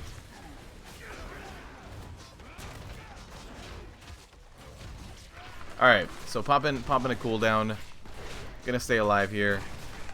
Rotate these cooldowns in and out. This cooldown will be ready by the time we get to the last boss. It's important to know that on your Prot Warrior, cooldowns, when you run anger management, they're very short. Very short. So you can use them every single boss pull, and you can even use them in trash in between. You don't have to worry about it too much. Nobody's getting any gear? Doesn't look like it. There it is. 325. That means I'm going to get a piece of gear from the last guy. Maybe some Azurite. You don't know how anyone else levels as non-Prot? You're like, I see 15 Horde invaders mount up, pull 15 Hordes, come and kill them and heal out once. Yes. Leveling as Prot, I don't know. Ever since I've played a tank and I start leveling as whatever tanking class I'm playing at the moment, I don't know. It's so much easier. You can pull big AoE groups, and then like as a warrior you proc your victory rush, so that keeps you going. But I've leveled non-tanking classes in the past, like I did a Shadow Priest at one point, and I don't know, it seems a lot harder. It seems like you pull a few mobs here and there. The only other thing I've leveled up that seemed to really do it as well was a Frost Mage, and that's because you get that control. But even then, every now and then you're gonna need to stop to drink, because killing a ton of AoE mobs at the same time can get a little bit draining on your mana. Alright, we gotta wait for these guys to kind of walk down here a little bit.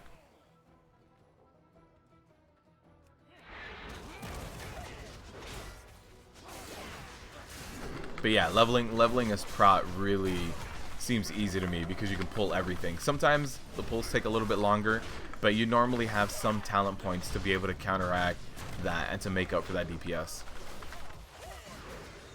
Like while you were leveling, did you run Blessed Hammers to be able to proc your Avenger Shield a little bit more?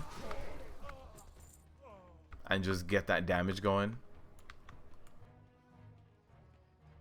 You can also run Bastion of Light and get your SOTR charges up, and it's a frontal cleave. Gonna go to bed now? Ready? Enjoy your sleep. Yeah, no problem, Ready. Thanks for stopping by. I appreciate it. Alright, let's pull this guy over here. Think you can stand against me, swine? Allow me to... Alright, here we go. Building that threat up again. No one's gonna be able to touch me on this threat meter. New threat system. Warrior countered it. Warriors were having a lot of issue with the new threat system too as soon as it came out, but a lot of these changes have helped out. Let me back up a little bit more. Here it is. I wanted to move this guy into this blank area.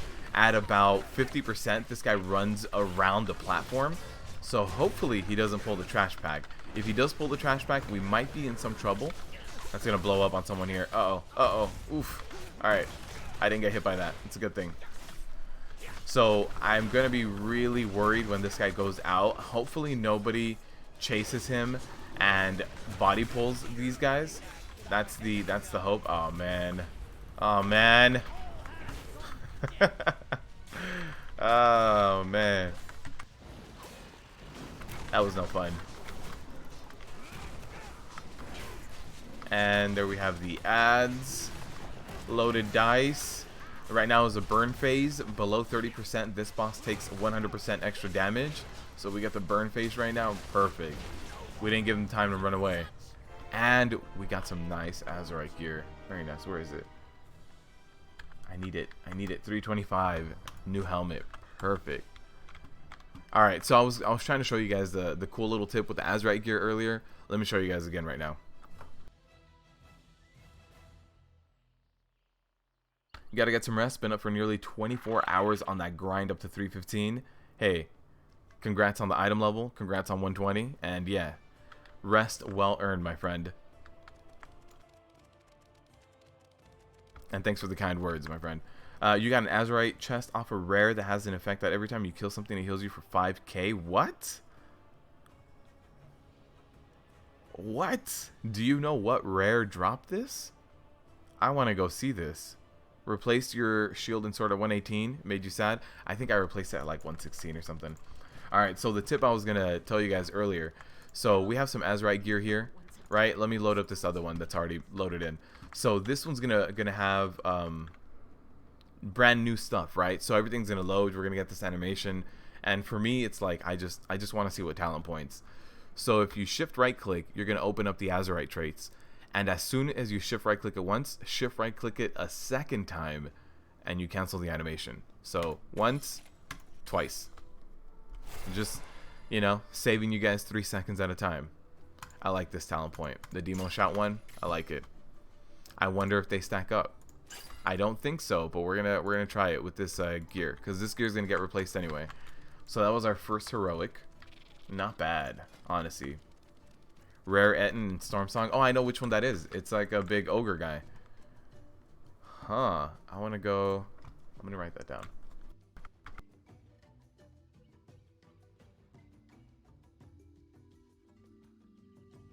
Okay, wrote that down. I'm gonna go check him out later. Oh, instant queues for tanks. Nice. Very nice. I do have a gem socket now too. Probably pick something up. Alright, I'm gonna start heading over to the scrapper as well. I've got a lot of stuff to start scrapping. Have you guys noticed that the auction house prices for everything are not as high as they've been as they have been for other expansions because of the scrapper?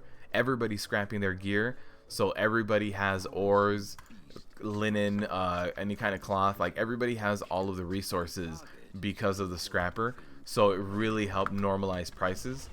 I know that there was a lot of people that were really waiting to get all the gathering professions and kill it on the auction house, and while you can still make a lot of money, don't get me wrong, it's not as much as previous because of the scrapper.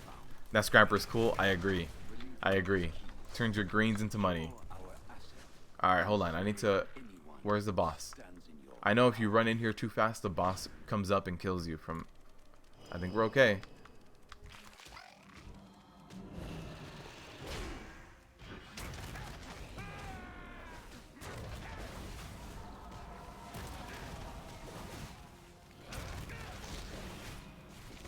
I thought I did a battle shout buff earlier. Okay. I guess I didn't. We'll get our battle shout going right now too.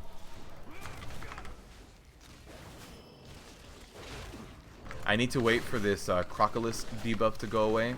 It nerfs my maximum HP, so I don't want to pull the boss with like 20% less HP, right? 5% per stack. So I got to be careful with that. These crabs, no big deal.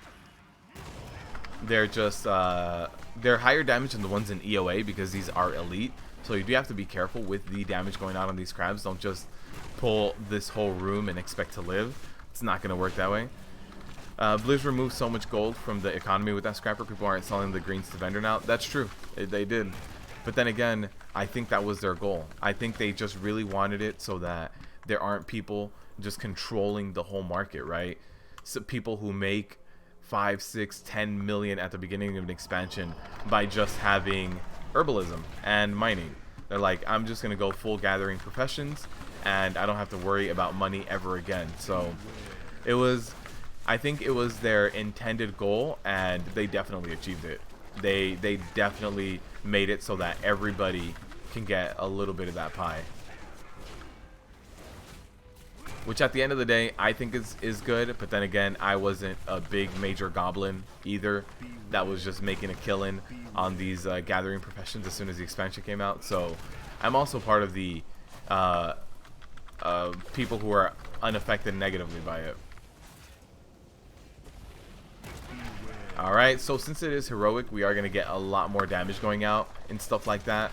Like that sandstorm, you know. So I do pop a little some cooldowns to stay alive if I see the damage is a little too high. And the way that I judge damage being a little too high is once I start dipping below 60% with my regular rotation, a regular rotation of keeping shield block up, doing ignore pain every now and then, that regular rotation, if I start dipping below 60%, that's when I'm like, all right, it's time for a cooldown. You pulled 30 snake eyes, burn them all down. And you didn't fall below 75% on your warrior. Nice, man. Those snake eyes can sometimes be a problem depending on which ones they are, because there are some of them that only cast electric damage, and magic damage right now is the bane of our existence. So I'm glad they were not of that variety, and you were able to murder them. Those snake people want to kill the Vulparians, man. We gotta take care of them.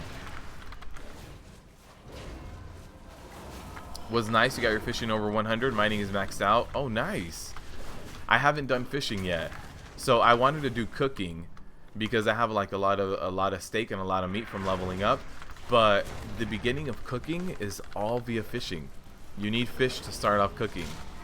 Kind of weird. So I haven't even started cooking yet because I need to start doing fishing first. Did you get the new fishing mount, Max?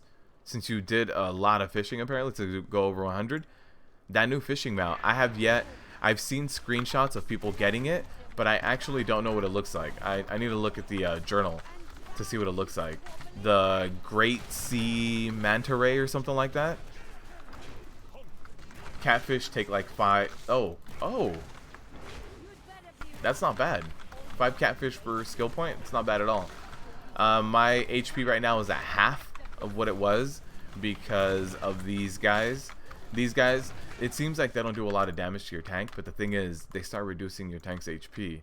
Your tank's HP pool becomes 55% less of what it was.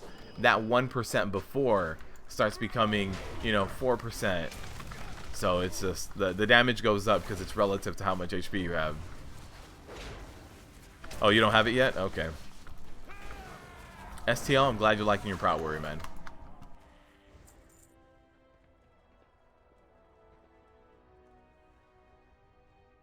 I'm digging my Prot Warrior too. I haven't even started on my Monk yet. Still gearing up and actually enjoying the gearing up process too. When I was in the beta, I don't think it was the same because I knew it wasn't my actual warrior. I knew that that warrior, I wasn't going to be going into raid progression with him. But now that I have this guy and I know this is going to be raid progression and we're going to be doing that old deer stuff here, I'm excited for this. Alright, so while that normal mob goes down, I do need to adjust this. Alright, looks better.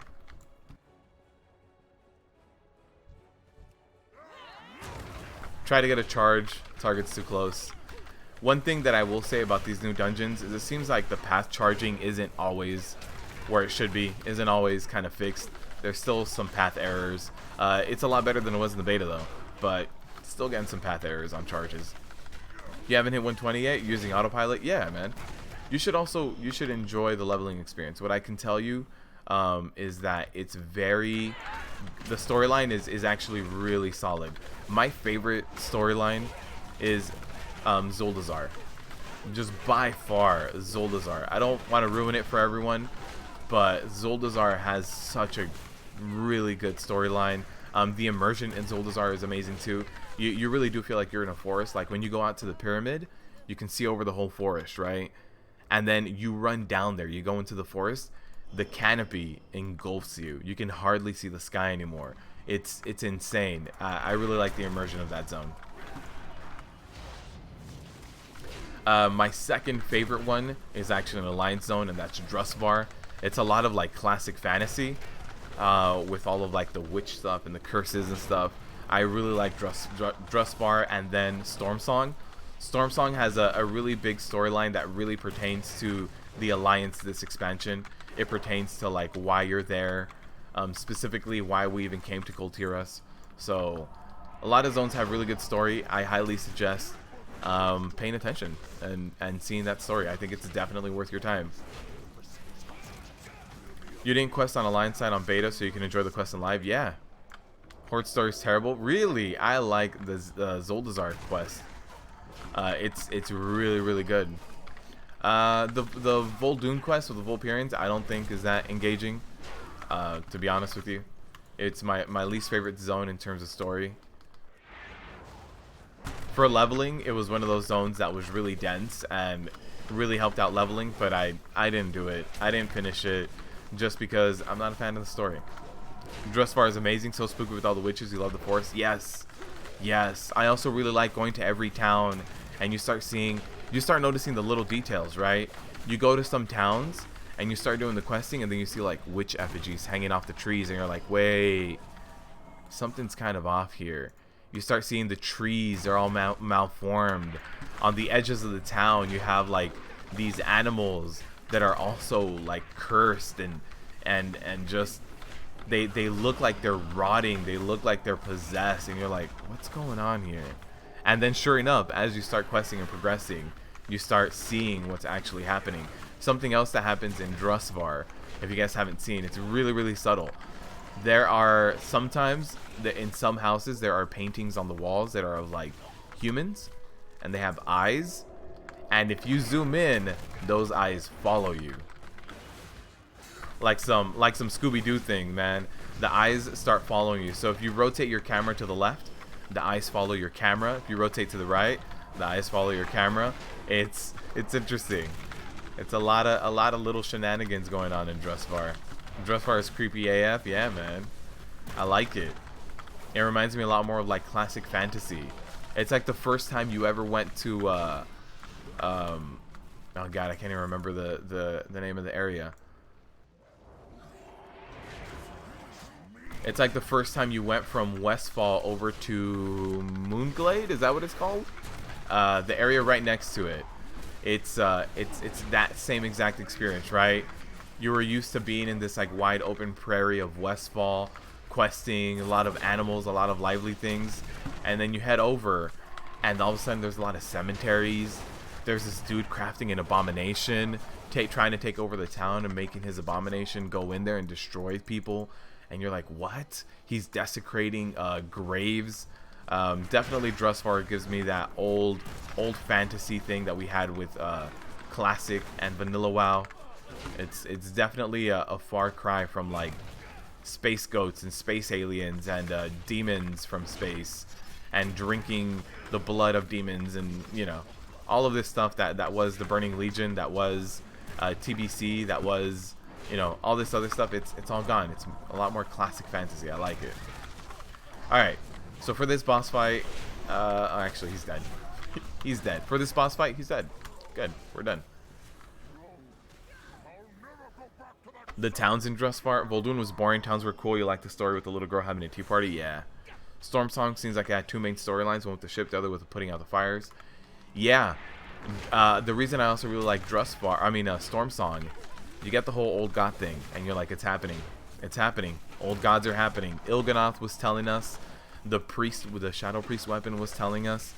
Old gods are happening. You can see it just really apparent when you go there. I like it. And then when you do the dungeon too, which finishes up the quest line, right? At the end of the quest line, you get the dungeon quest. It's really solid. Oh no, somebody interrupt. Like in Skolo? Yeah, actually. Yeah, kind of like those Skolo vibes too. You need to get 120 for your jewel crafting your ass off. You don't know if you should sell gems or rings. STL, right now I say sell. Right now, when you are the first person, or not the first person, but when you're in like the first 10% of people that are going to be crafting certain things and getting certain mats, sell them all right now. There's going to be a lot of people trying to power level for their guilds before the raid comes out, so sell right now. Once the raid comes out, prices should be normalized, so at that point you just kind of keep everything, don't worry about it. But right now I would highly suggest selling everything. You're going to make more money selling everything now and leveling up later. That being said, this expansion prices aren't too bad because of the scrapper, so whatever you decide to do isn't going to have the biggest impact like it has had in previous expansions, but it's still going to make a bit of a difference. I would still suggest selling now. I started leveling up like my tailoring a little bit, and then I was like, you know what, I just need to sell all this. So even I started just selling everything. It's not a crazy amount of money, but it's still there.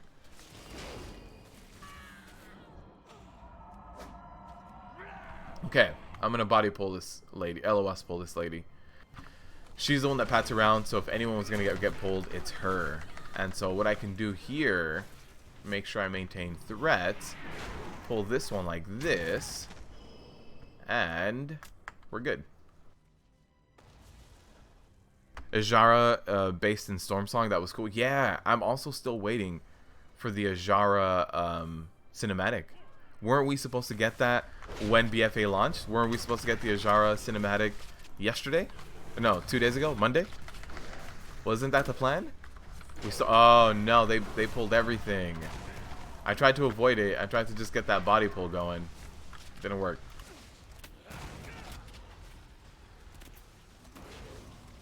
This is going to be a lot of magic damage. I may go down to this. The reason why I skip it. You see those debuffs on me? No cleanses. So it's just like, I mean, you can get cleansed, but I'm not getting cleansed. So it's just going to be a lot of magic damage. A lot of things that shouldn't be happening.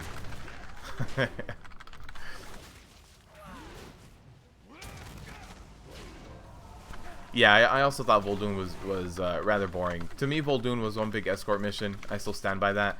It was kind of like, it was kind of a bummer to see the Vulperian race, which even, you know, there's been a lot of like the data mine that like Vulperians are going to be an allied race. It was just kind of boring. I think they could have introduced the Vulperians in a much better way. They were just like running away, and you take them one place, clear it out for them, take them to another place, clear it out for them. That's just what you do.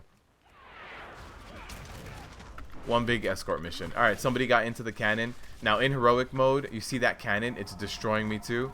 Yeah, you want to be careful with that. You get friendly fire here. So let me taunt that off. At least it used to be friendly fire. Probably still is. Let me see. I'm going to run in here. I'm going to aggro these guys. I'm going to stay in the way of a cannon blast. Let me see. Hit me with the cannon blast. Oh no, it's not friendly fire anymore. Okay, it's good to know. In the beta build, that cannon was friendly fire. I thought maybe it was a heroic mythic only mechanic. Doesn't seem like it's a mechanic at all anymore. You randomly hand people 5% experience gems for free. Nice, man. Doing the good work out there.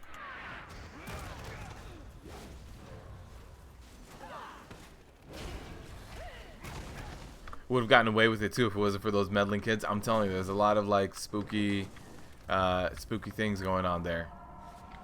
You definitely get those Scooby-Doo vibes when that painting starts chasing you around with its eyes.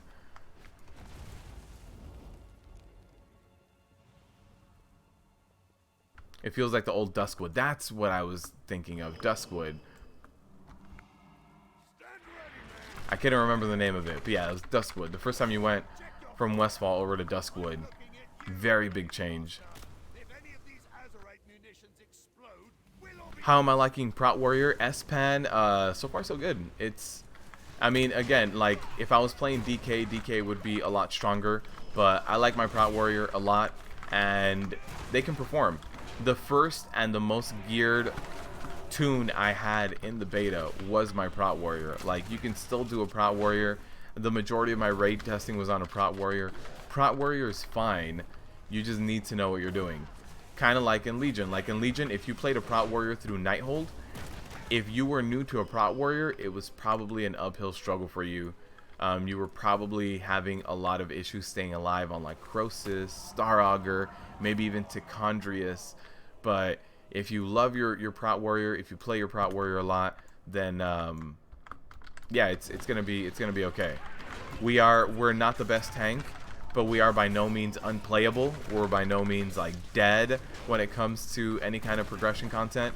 If you don't do like Realm first, you'll be fine. Now, if you are playing at the level of like people in Method, if you are playing Realm first, if you're really grinding if you're at the MDI, don't pick a Prot Warrior. But if you just do your 15 every week, if you do normal or LFR or heroic raid progression with your guild, maybe even a little bit of mythic, but not necessarily pushing for Realm first, you'll be fine. You'll be fine. That's the big thing to note about the tanks, is that they can all do the content. It's just a matter of who's better at what. Everybody has their specialty. Usually does both. Why stream on YouTube and not on Twitch? I'm streaming on both, Ryan. Yeah, if you go to Twitch, twitch.tv/befuddled_gaming, you can see that I'm live there too, my friend. You can give me a follow there if you'd like to. But I'm live on both. You can, and the chat I read, the chat is on both. So if you're on Twitch or if you're on here and you want to chat with me on any of those platforms, I can read both of those chats. But the reason I stream primarily on YouTube is because of the channel. The channel and the audience I've built is all here on YouTube.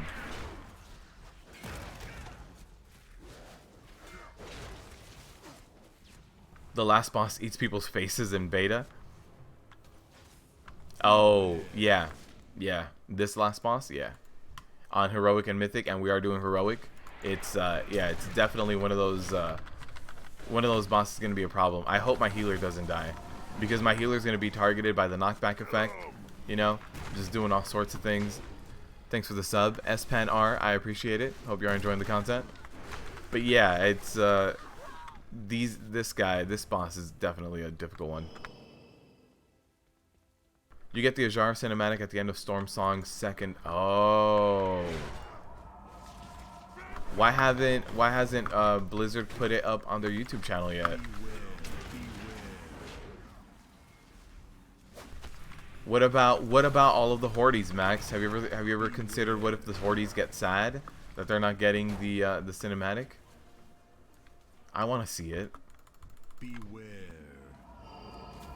All right. Beware. The easiest way to do this trash as well is with the cannon. So the easiest thing to do is kind of grind them down. Unfortunately, most groups are going to try to going to just keep aggroing and DPSing up at the top. So you have to make sure you establish aggro before you jump down. All right, for this boss fight, I'm going to run into this corner. It's the best thing I can do. It requires me to not really have to worry. So there's the poison. I need to slowly move into this corner now. So I need to be careful. Let's move a little bit more into the corner. If I place this boss in the middle of the stairs like he is right now, and you see the cross ignition is fine if I stand in the corner. So place this boss in the middle of the stairs, face him towards the middle of the stairs, and the cross ignition is going to have an empty zone on each one of these corners of the stair. So as a tank, you can avoid every single time he does a cross ignition. This corner doesn't get hit by the cannons here, so those cannons never face this corner. So this is where you tank. Cross ignition, stand in the corner, and then go back to the middle. Make sure you face him towards the middle at the end of it. So very, very standard way of tanking, kind of like, you know, doing some sort of raid tanking. You move from A to B, you move from A to B. That's all you do. So cross ignition again, stand here on like the edge. You're good, stand back in the middle. We're good. Everybody stayed alive. I'm very surprised that this only took one attempt for heroic. Nice. Very nice. Knocking out all the heroics. By the way, Galoct, if you're watching, congratulations. You just hit 120. Congrats, man. Help! These little ones have taken our scrolls and turned themselves into beasts. We have dispelling scrolls. but you will need to get close enough to use them. Watch out!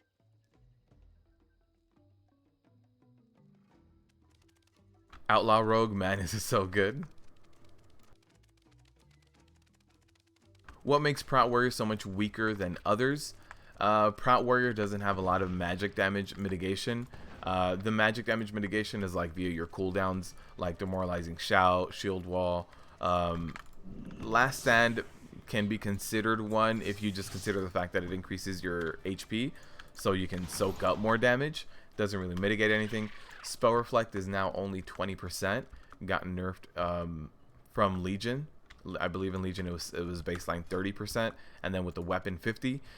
Prot Warriors have no ranged interrupts, so you have DKs with Mind Freeze that has a range. You have Paladins with Avenger Shield that has a range. Warriors have to get up in melee in order to interrupt. Warriors have, I think, yeah, that's the big things. You have no interrupts. Magic damage just kind of comes in. You also have gaps in your active mitigation.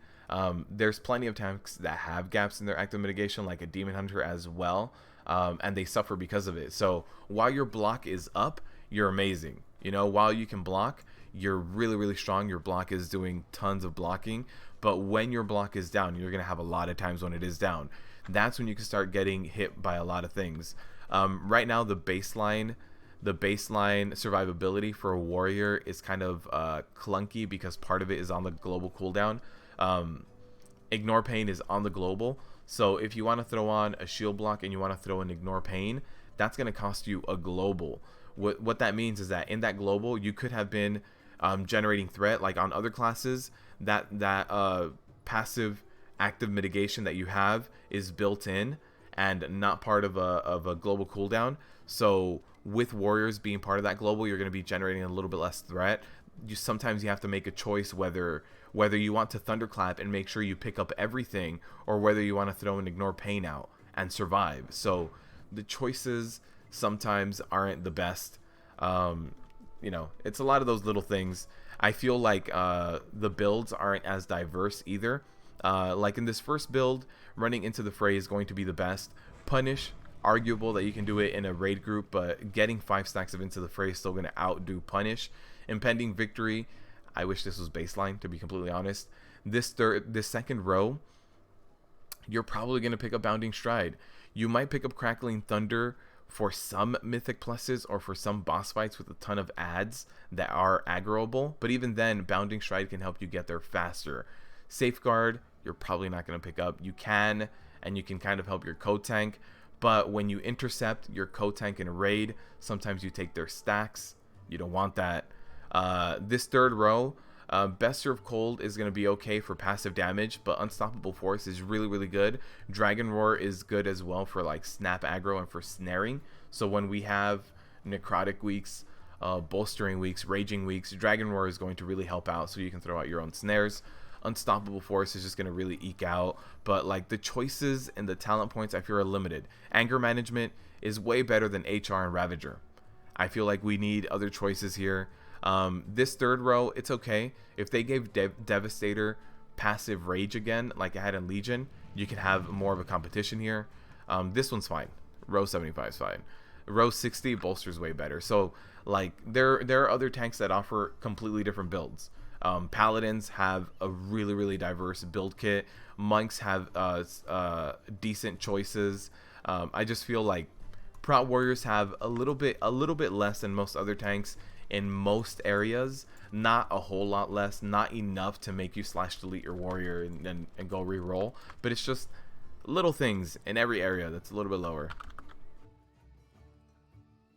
Am I going to start an in-game community tab? Yes, STL. Probably at the end of next week. So this week I'm focusing on finishing up the dungeon guides, and once I'm done with those, then I'll probably get that done next week.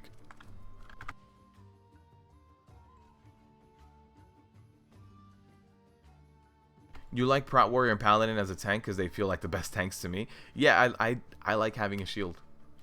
I like having a shield. Old school me. I like having a shield. Am I gonna start the F the Horde max? What? Cannon Warrior is the best warrior new spec. You get a lot of damage in being in that cannon. It isn't an old soldier cinematic, it's an in-game cutscene. Oh, okay. I see what you're talking about. I thought they were going to release a Warbringer Ajara, though. You know how we had Warbringer Sylvanas and Warbringer Jaina? I thought we were going to get one for Ajara. You play both Alliance and Horde, but you're going to main Alliance this expansion. You switch every other expansion. Oh, okay.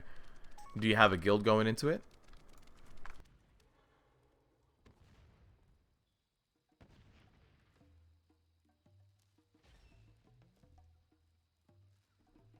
She has a big ugly Megazord. I want to see that. You're the only person on your realm making flasks. Dang, Jeff, you're going to be killing it.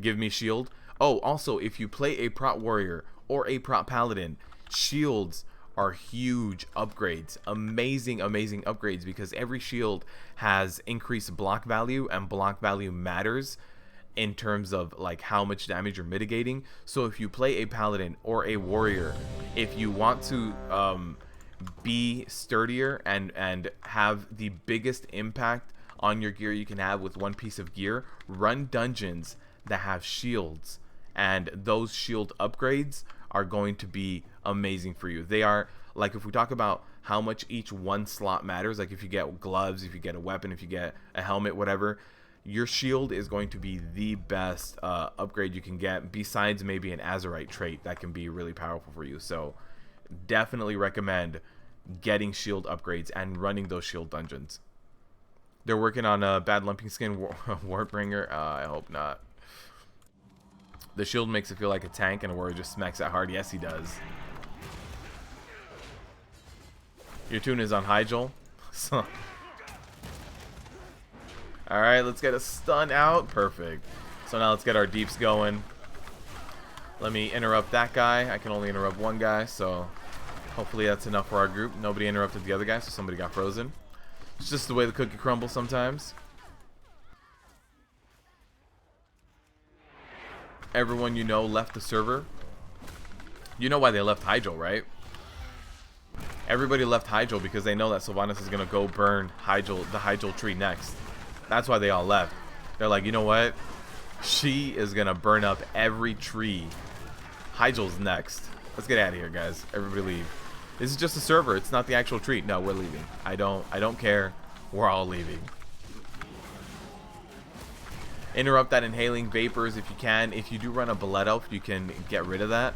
So I would highly suggest like dispelling that, because that inhale vapors on Mythic Plus with Fortified, with Raging, with Bolstering, if these guys hit a lot harder, that vapors is going to really kill you, man.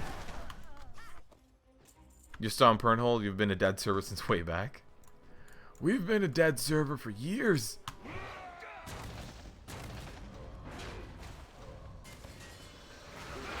Oof, this trash is really bursty. I forgot it was that bursty. I had not ran heroic in a while, so yeah, you wanna make sure you can take that burst. Those, even though they're non-elites, they all do. They each hit you with a like a ranged throw or something, so you can't block it. It's just all damage going up front, so be careful with that. In dungeons, which is performing better, Fury or Arms? I have only ran with Fury Warriors in PvE. I have not ran with any Arms. Wait, is there any Arms in here? There's 2 Warriors in here. I think that guy, no, that guy's Fury. And this guy's Arms. Okay. Alright, it's going to be a big pull.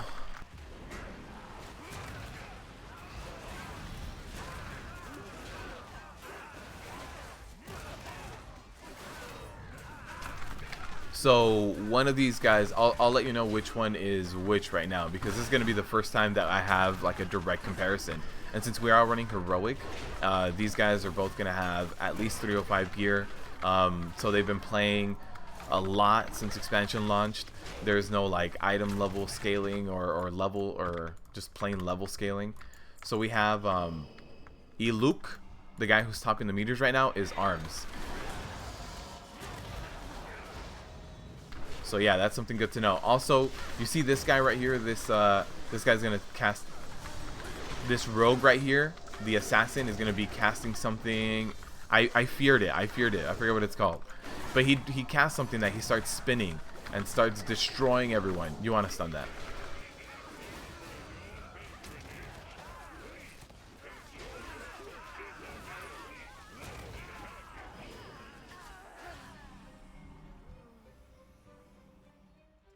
So yeah, right now, Arms is outperforming. You have MS, you know, so it seems like in this case, but it could be a case, you know, I don't know any of these two warriors. We're living the pug of life right now, so it could be the case that the Arms warrior is just a better warrior overall than the Fury one.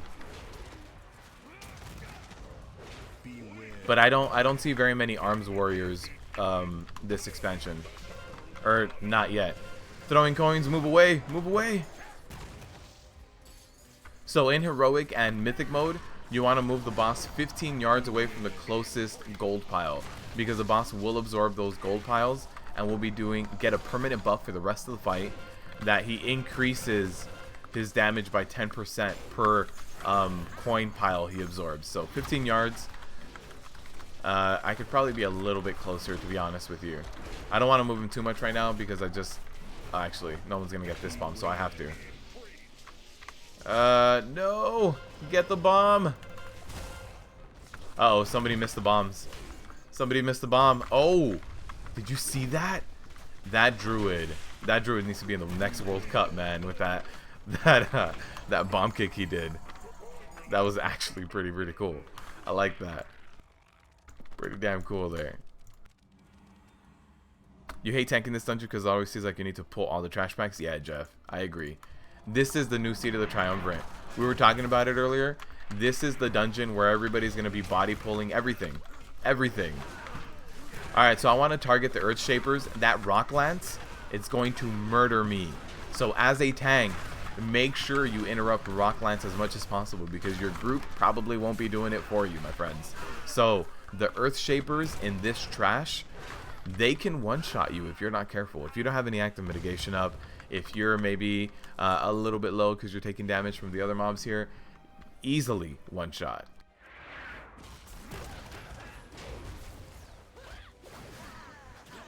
Uh-oh, there's a Rock Lance. That hit me for about 20%, and there's two of them casting it. So, yeah, that hurt me. I'm down to 50% now because of the Earth Shapers. And they were standing in the bombs. Oh, no. Oh, no. Alright, I got a big fear off, which is going to end up biting me in the ass a little bit, but it buys me some time. I think I AoE pulled something else because of doing the fear bomb. But at least I didn't get the Rock Lances off. Also, one thing to know is some of these mobs cast something called Final Blast, in which they blow up. That blow up will catch you off guard. It doesn't have an AoE around them. It doesn't have anything. Look at this. We just pulled all the trash. That was a body pull by one of the warriors running over here. The good news is I only have one Earth Shaper left in here.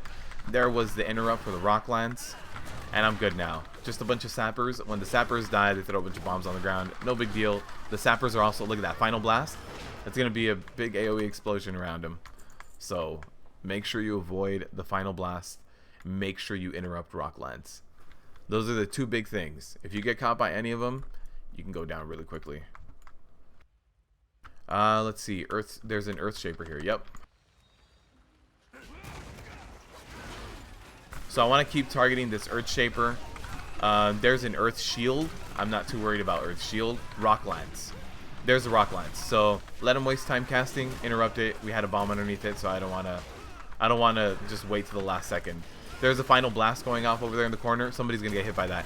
That guy took 60% damage from that Final Blast. If this was Mythic, he'd be dead.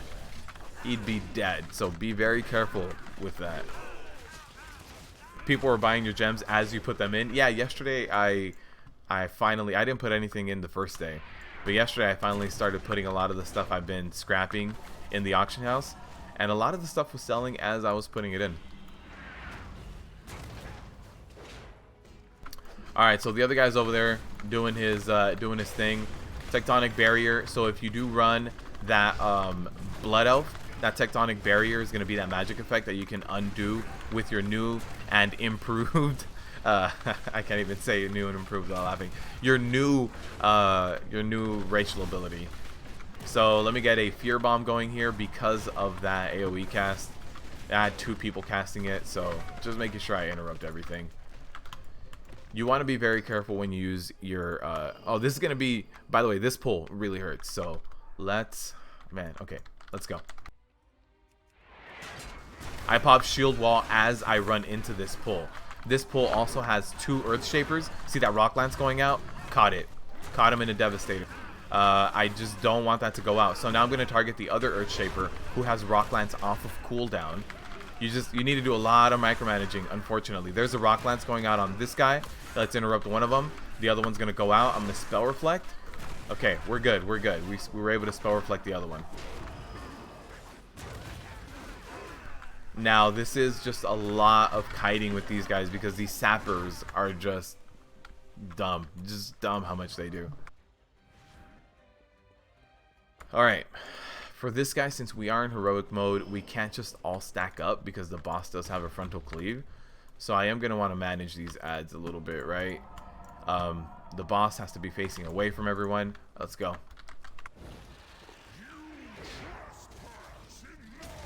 Okay, so the frontal cleave is called tectonic smash, just like that right there. Sidestep it. So like that, just avoid it. It seems like they are still stacking up a little bit. What I can do right here is stun 2 of them. So I was able to stun 2 of them and get rid of their cast.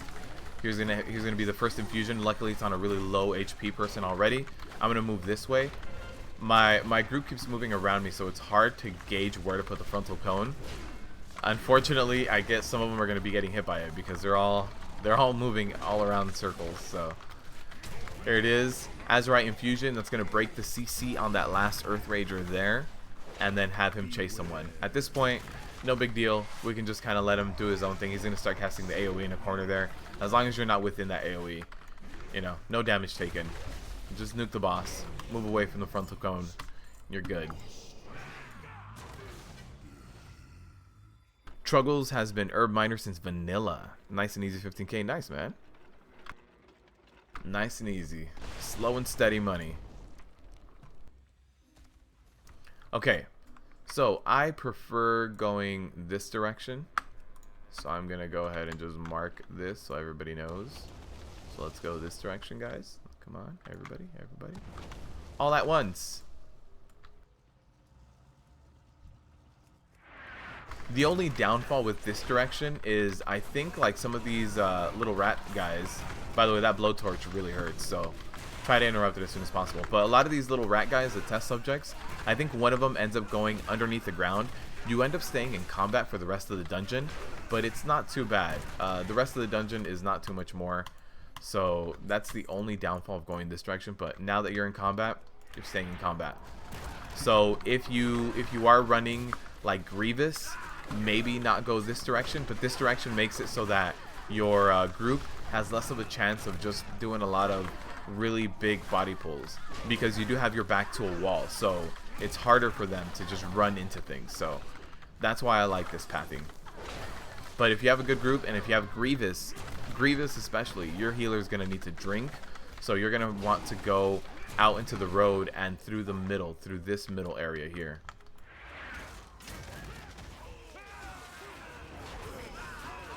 Alright, I'm going to want to be careful with this mastermind guy. He's going to be doing a lot of damage and a lot of magic damage too.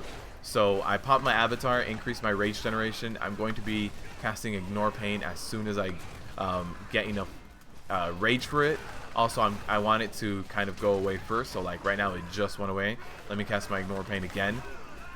Ignore Pain is not the worst thing, especially if you're one-on-one with a big magic damage dealer like that guy. But it definitely hurts in a big AoE rotation when you have other priorities to kind of go through. Echo Blade, no big deal. Silencing a tank, I'm okay with that. I don't really need much. Oh, the knockbacks. The knockbacks are definitely gonna try to mess you up because we could have had a ninja pull there. What's up, Blink? How you doing, my friend? I hope you got some good rest, Blink. That was a long night that night. I appreciate you staying there for the large majority of it, if not all of it. Alright, Avatar is on like 3 seconds. Let's go.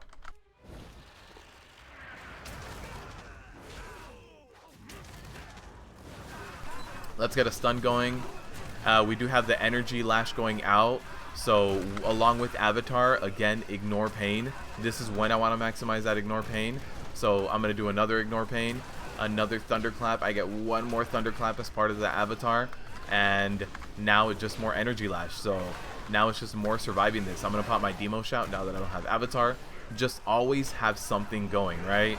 So right now I'm just doing regular rage generation with that ignore pain and that demo shout. We're good. Stayed alive. When you do mythic pluses, you're going to need something up at all times. Just keep that burst to a minimum. Keep it steady. Alright, let's go. I didn't mean to pop shield wall on that one.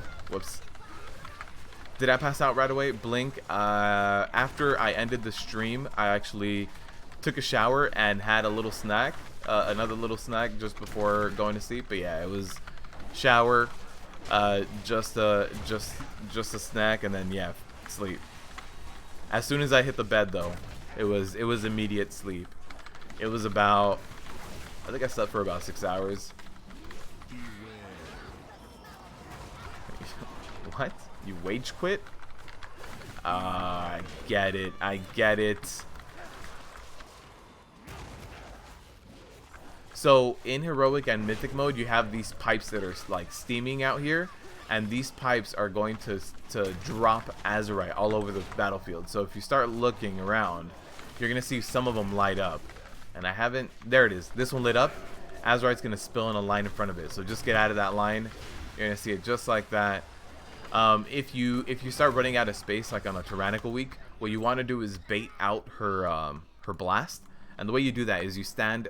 Everybody in your group stands in front of like the largest pools of azurite, and she'll try to hit them with the blast. As soon as she turns to them, starts casting that blast, everybody sidesteps, and then she takes all that azurite off the platform. Good morning, Shari. How you doing?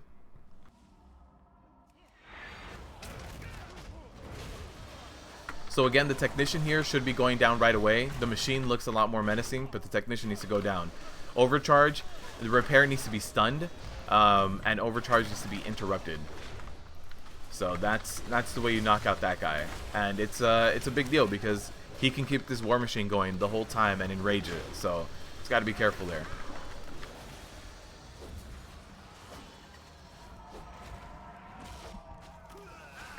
I didn't want to run in there because we do have those bombs. Now that bomb's going to run in here and hit 2 people. So that's exactly what we want to avoid. You want those bombs to have the minimal impact on your group, and that's going to be 1 person. Actually, minimal impact would be just completely killing the bomb. But that requires a lot more coordination and patience than people have right now. People are still on the Legion mindset of running in and DPS bursting everything down. These are all brand new mechanics, so you just got to be careful.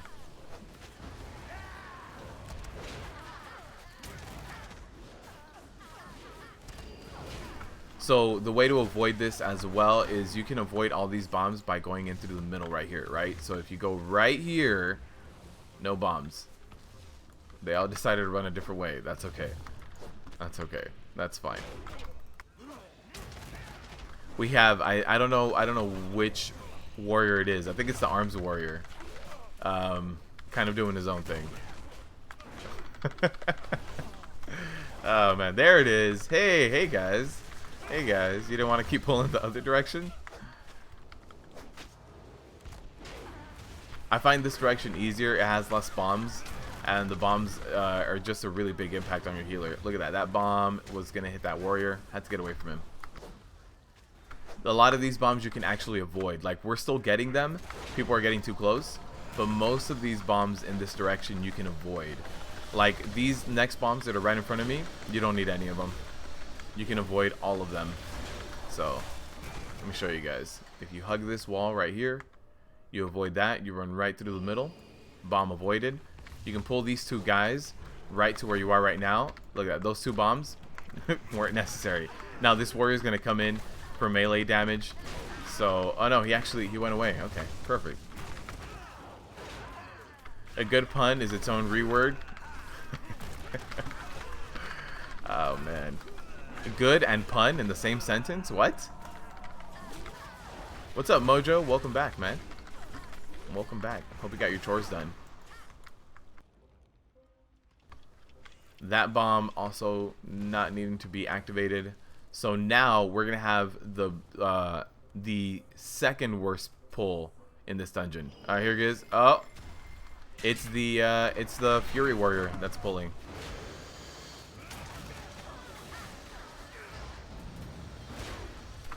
I saw that one. That Fury Warrior had a bomb chasing him, and he was like, it sounds like a good time to not only take the bomb burst damage, but also the burst damage of this this really big group here. Yeah, Pug life, I'm telling you, man.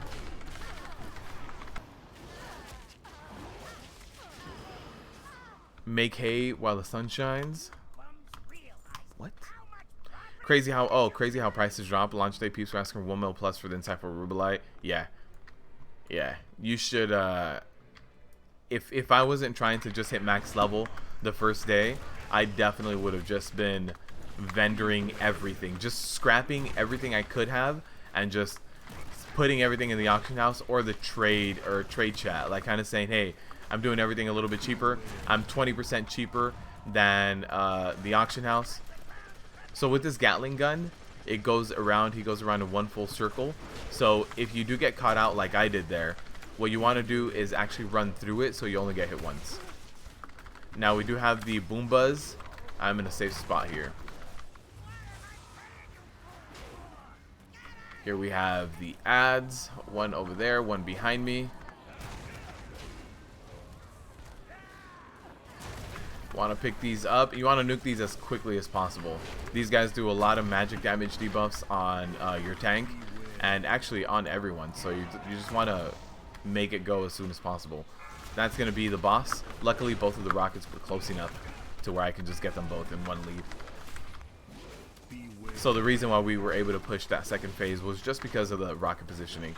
So now I want to be here. The boom buzz are often in those corners. They're going to hit this guy right here. See that? But we're fine. We live. Gatling gun doesn't have one direction that it always goes every single time. So you just, want to make sure you kind of get some space between yourself and him and see what direction it's going in. This homing missile provides a debuff as well at the end. Nice. We got an upgraded big red button. Perfect. Fixing off-road tires makes me feel like Blizzard. No need to balance anything. You got homework tonight, Gearin will have to wait? Yeah, for sure, man. You have plenty of time to gear up. 325. We had a 310 before. Oh, my old one had avoidance. Rest in peace, avoidance. Rest in peace. We can get to the scrapper, too. I have a bunch of nonsense to throw in that scrapper. A lot of blues. So, should be giving more mats than, like, just throwing a bunch of greens in there.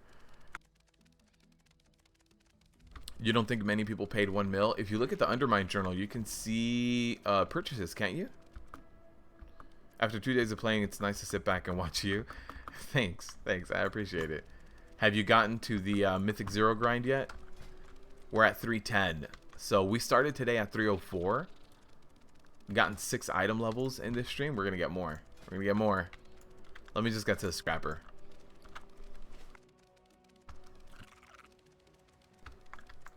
A few tiers priced lower though, and it's all sweet. Yeah.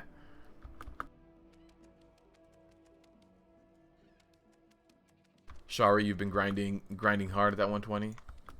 You think the peak of gold earning for you was pre-Argus?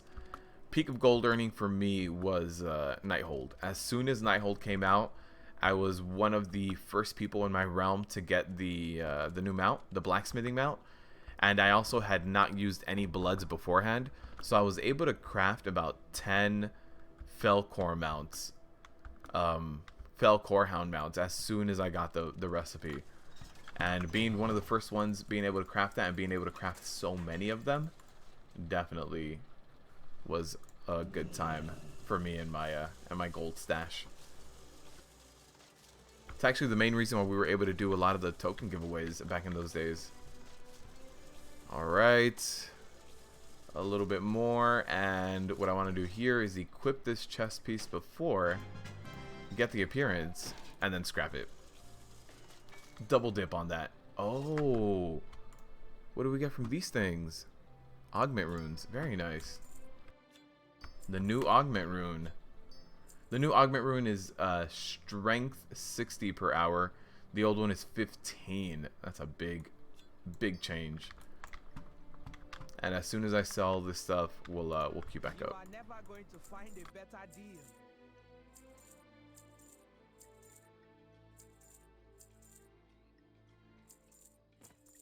All right, perfect. You know where to find me. Let's jump back in there. Back to some more heroics. Getting that P325, we can start doing mythic zeros. You like that I gear up the hard way with pugs? Always. Always. I mean, I have guildies, and like yesterday I think we ran a few dungeons, not too many, but it was normal dungeons. You know, I started the heroics today. You know, we started this stream with 304. So I started the heroics today. And then in terms of like tomorrow, I'll probably have a lot of guildies on, and we might do a few more heroics, but the hardest part of grinding the heroic with the lowest gear possible, that's done. That was done right now. Also with these pulls, I want to be careful now. We're in heroic mode. These ticks right here, these ticks hurt. These ticks are going to be death to me if I decide to pull everything like I was while leveling up. Scrapping machine, what's the advantage of using that? Nathan, it just gives you mats for everything. So let's say, for example, you have blacksmithing, but you also don't have mining or something. If you use the scrapper machine, you can get ores out of it. Oh, I'm going to go down to that. What happened to me? Let's see how hard that hit me. The tick was ticking for 6,000 on me. Didn't help that my healer was AFK, but that was still a very substantial tick. So yeah, those guys. That's why I always used to avoid them in the beta. It's just death to your tank. But yeah, the scrapper gives you material. So if you see here, I have. Oh, let me turn this off. If you see my bags, like I have ores, I have gems, I have cloth, I have more ores. All of that is from the scrapper. I have no gathering professions on this character.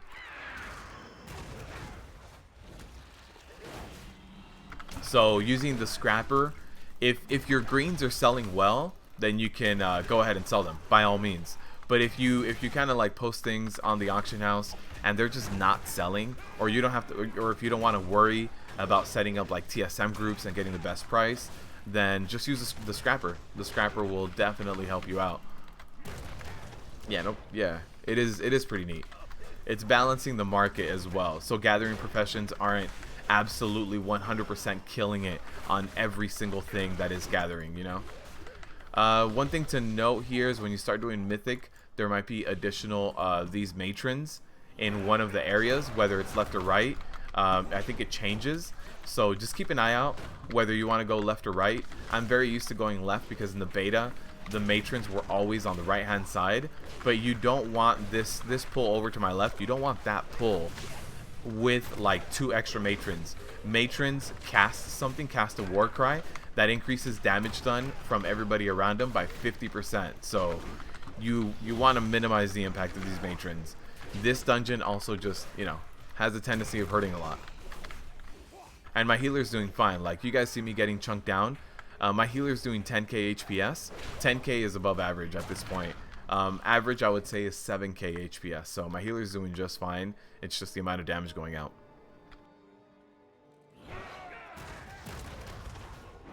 Also, with this pull, the reason I did the pull the way that I did it is because this guy back here does do his casting. He is the magic damage mob in this pull. So I like pulling everybody here. But I did get, I don't know if the Boomkin maybe did a lot of AoE. Somebody snapped the threat off of me. Even though I got a decent heroic leap and thunderclap off, wasn't enough.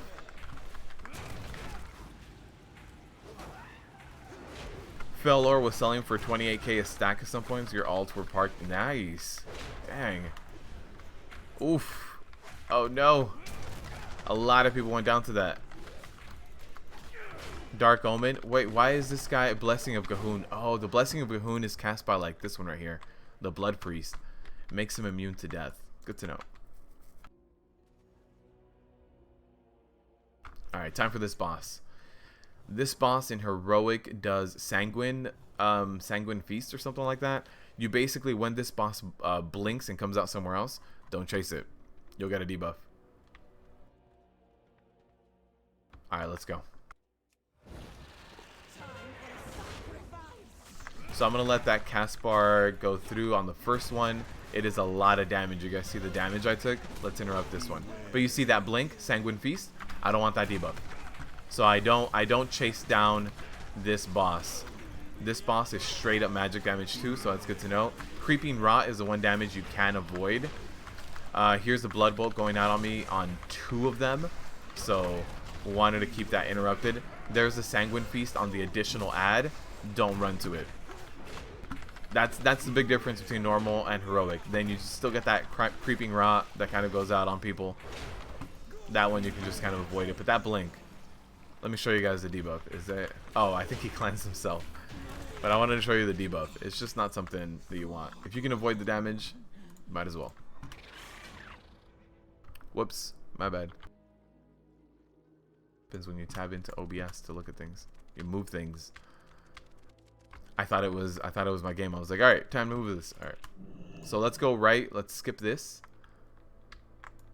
Hopefully everybody skips it with me. Come on, everybody run past this. I'm pulling this.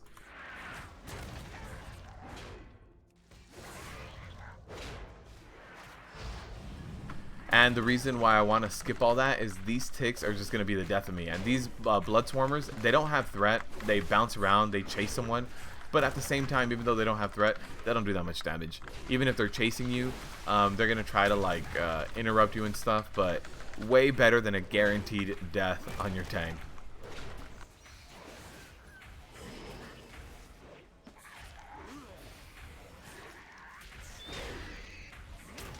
Did you see what? What?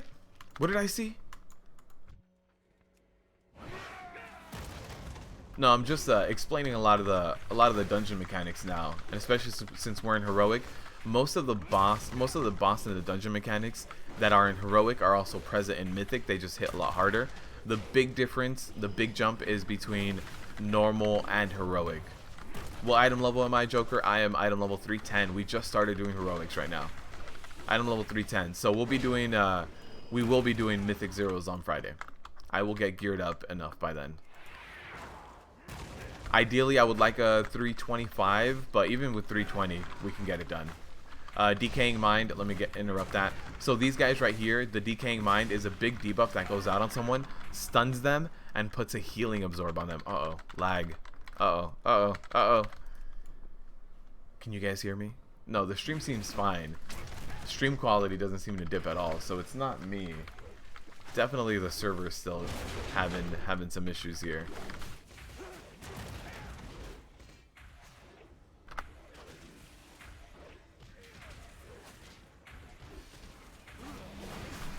Yeah, I think we are getting spike lag. Unless it was my yeah, okay. Everybody said they're getting spike lag. That explains why all of a sudden I dipped down to 50% of my HP after getting that lag. Okay. With these guys, you want to interrupt the living rot if you can. No big deal if you can't. Just that wave of decay. If you guys remember, this living rot is the same one that's in the room of Nithendra. The same kind of trash that you get before Nithendra. Just does a wave of decay. You know, it's just like that big AoE damage. It's not the worst AoE damage, so you can definitely you can avoid interrupting it if you'd like. Why did everybody drop aggro? I got up to the wall and everybody dropped threat. I think it might have like phased me out or something. It's weird.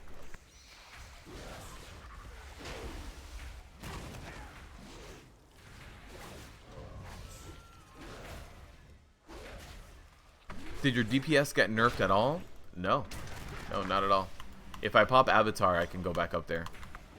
I'll do it for the next pull. This pull isn't as, like, these guys have no threat, so I didn't really worry too much about it, but for the next one, I'll pop it. Alright, so for this one, we'll pull all this, pop Avatar.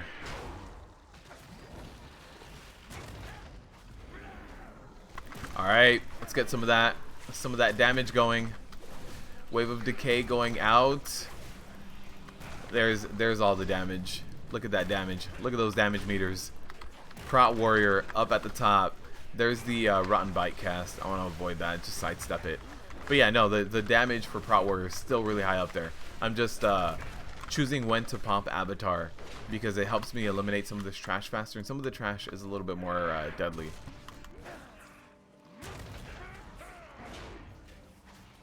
Let's interrupt that. Like right now, these blood swarmers, no big deal.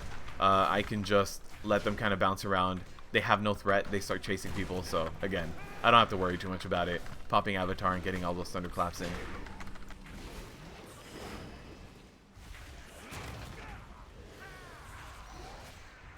And with this guy, I don't think there's any difference between... Oh, there is. He gets one additional spell between Heroic and Mythic. This guy in Heroic and Mythic, he throws a tantrum. So the same thing that you do before, where you step on all of the little worms here before they turn into maggots and ticks and completely destroy your tank. This guy does a tantrum ability now, where he summons a ton of them. So you have to be on your tick stomping game even more than before. So there's a normal charge. There's like a little bit more of these ticks here. No big deal. But then he does do that. Hopefully somebody stomps that one out, please. It's right next to you. It's right next to you. All right, we got one. Let me stomp these out here. We got one tick again.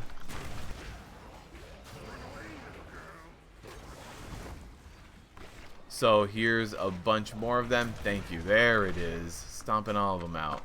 Perfect. So now I don't have shield block up, so I'm going to pop that bolster. Just keep mitigating that damage. Keep blocking. There's a tantrum cast, right? So this cast is going to just do a ton of these guys.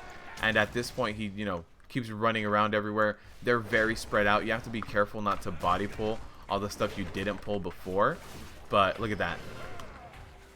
This is a wipe. This is a wipe. We got not only a ton more trash, we got all of the ticks. This is definitely a wipe. Yep. If you look here, the blood ticks hit me for 13k, and the burst on them 6k each. I don't think there's any point in me. Oh, I can accept the res actually. Let's see. Let's try. Oh no. Oh no. Ah. That was like a 1% wipe. No, I didn't think it was gonna happen. It was very close. We'll clear the room this time just so that we don't have the accidental pull going again. Is this a pug or a normal group? Pug. This is a random pug. Just queuing up for heroics via the LFG. What was the talent on the other group you were using the other night that you were saying is OP? That's the one. This one right here. Unstoppable Force. When you pop Avatar, it doubles your Thunderclap damage, and Thunderclap is usable every other cooldown. So you do like Thunderclap, Revenge, Thunderclap, Revenge. If you don't need to use up all of that rage, just Thunderclap into a Revenge. If you do need to use that rage for like shield block, you Thunderclap, Shield Slam. You just keep weaving Thunderclap in. Oh man. So yeah, just keep weaving Thunderclap in every other cooldown and you do a ton of damage. I'll show you right now actually. There it is. Avatar, Thunderclap, Revenge, Thunderclap, Revenge, Thunderclap, Revenge. You see the DPS meters? I went from like 3rd, now I'm at 1st. I can just keep Thunderclap revenging, and there it is. I still have like 7 seconds left on my Avatar. We could have done a bigger pull and just DPS it all down, but a lot of these guys just have that random damage, like the wave damage, randomly targeting people with the decaying mind and stuff, so wanted to take it a little easy. There's one interrupt going out on that wave of decay.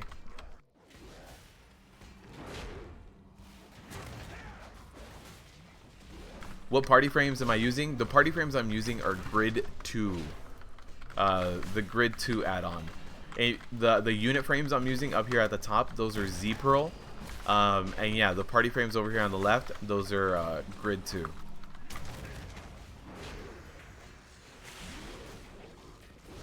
Alright, we cleared the whole room now. this is going to be a little bit better, but that tantrum is still hard to like completely counteract. I've got some loot over here. With these new BoE world epics, I want to loot everything now. T-Boost is right here. Okay.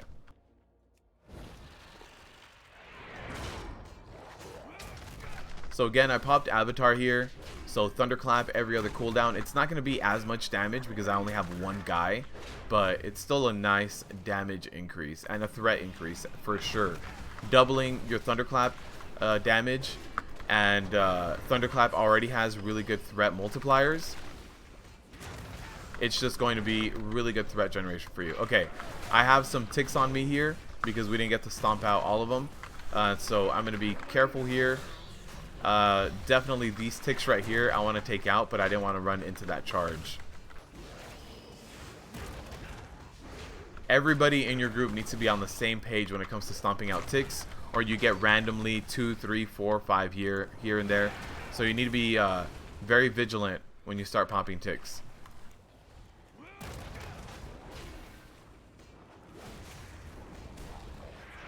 I did have one tick like off in the corner that was going to be popped, and there it is. I want to try to stay alive, so the only way to stay alive right now is spamming as much ignore pain as I can, because the tick damage is going to be completely trying to murder me. Let me charge back in here and stomp out a few of these. I don't want any more ticks. That tick damage is already high enough. Taunted off this tick. Yeah, this boss gets difficult just because of all that tick damage. If not everyone is on the same page, just starts getting hectic, man. 312, we're getting up there. All right, now this pull does high physical damage. So while I still have my shield block up, I'm not gonna worry too much about the amount of damage going out, right? But once that runs out, like my shield block is just about to run out right now, I'm gonna pop bolster. So just keep blocking everything. After this bolster is done, I should have both of my charges of shield block up, because I have another 5 seconds, and there it goes away. So let me pop my shield block again. It's just a lot of physical damage, and these guys, they get the shield. The shield is mass dispellable. If you have a DK, you can do a Demon Hunter, you can do that new Demon Hunter spell where you remove a magical effect, and you can also mass dispel if you have a priest. We're almost done with this pull, but this pull survives a long time and does a lot of physical damage. The good news with Prot Warriors, you guys are amazing at physical damage. Just keep block going. Alright, time for this guy. Need to interrupt this guy. This guy just gets really annoying with the amount of magic damage he casts, but he's interruptible, stunnable, everything you can do. You get this guy with it. How long am I streaming for today? Blink, maybe one more dungeon? Nah, I normally stream for 3.5 to 4 hours, so today's one of those more normal streams. I also need to get back to the boss guides, so it was important I hit 120 to start getting live footage for them, but now that I am 120, I can get back to them.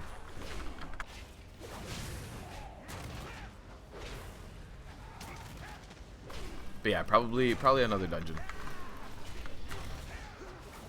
Yeah, no no 13.5 hour stream today, unfortunately.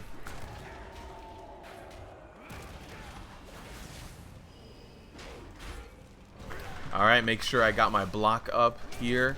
Remember, this is the same pull as the previous one that we were in right now, so it's all about mitigating that physical damage. So we got another block, another charge of shield block here. They're going down. So also with this boss coming up, you can skip this trash pull right here. The trash pull before, you can skip these guys. But if you skip them, someone's going to be popping a mushroom and they're going to body pull them. If you have a group that knows what they're doing and everybody's communicating on comms, you can skip these guys.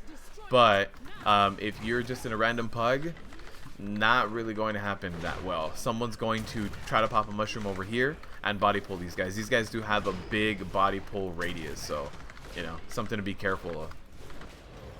I just prefer pulling them at this point, just to avoid that. There's the Spirit Drain Totem. If that cast goes off, it's a big AoE stun. How's my healer's mana?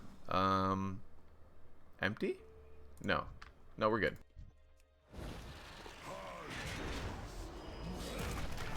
Alright, so now I want to face this guy towards where I see the most mushrooms. I already see 2 spawning here. There's the 3rd one, 4th one. So this shockwave is going to take out all of these mushrooms. Perfect. So now I'm going to face this guy over here because I want to get all of these mushrooms, right? And we have these mushrooms over here as well. I want to pop those. Nice. The boomkin got those popped. So that was really nice. Oh, I took one of the debuffs. Okay, I'm gonna take 2 debuffs for the team right here, which means that right now with this harvest, no one else is gonna take a debuff. It was just me. So I'm good with that. And now it's the burn phase. You need to get this guy down before you go into the next phase. The only way you can survive this next phase is if everybody plays perfectly. I'm talking about the DPS that get this debuff on them. They run into like 4 mushrooms each. And you're going to need that on the tyrannical weeks. On really high weeks, you're going to need that. Also, people using immunities, getting rid of the mushrooms. Actually, let me go over here. We should kill him before he does the next festering harvest, but just in case. There it is. I could have aimed to those 3. We could have gotten, like, I could have stepped on 2 of them over here. And then we could have gotten one of the DPSers to get the other 2. Looking forward to the dungeon guide since you were lazy ass on the beta. Yeah, for sure, man. I played a lot of beta, so I got this. Thanks for the sub, man. I appreciate it.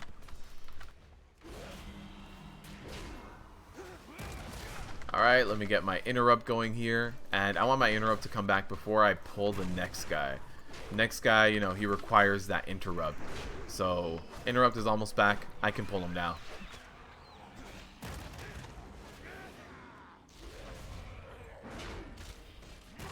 So whenever his cast is about to go off, just interrupt him just like that.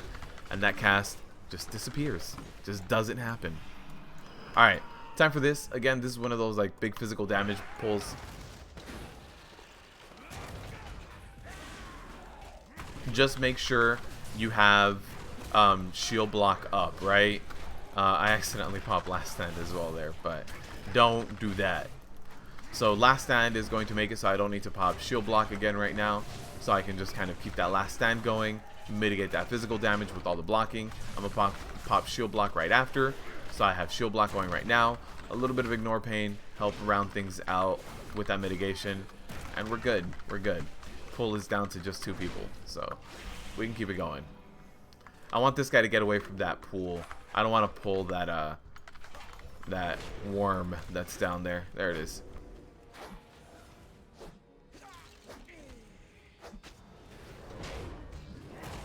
By the way, Blink, I already dropped 2 dungeon guides. So the Motherlode and Atal Dazar, the dungeon guides are already up on those. I just need to work on the rest of them. Freehold is going to be dropping next. And then actually probably Underrot. I really like running the Underrot, so I don't mind just grinding this one out.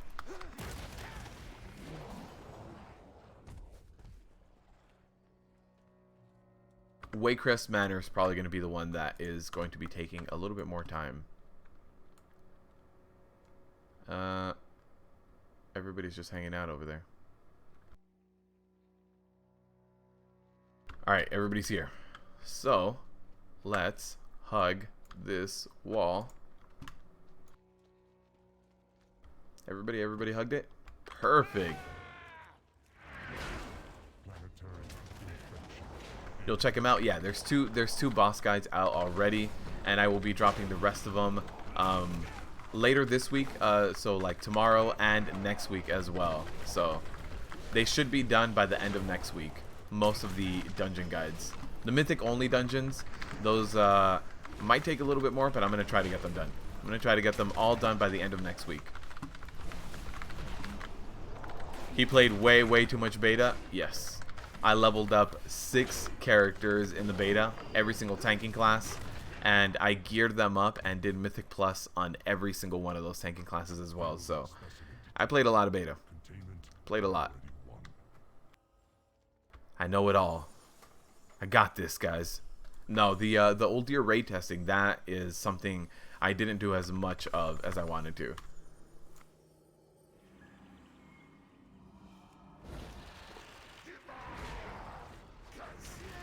Alright, so I popped Avatar.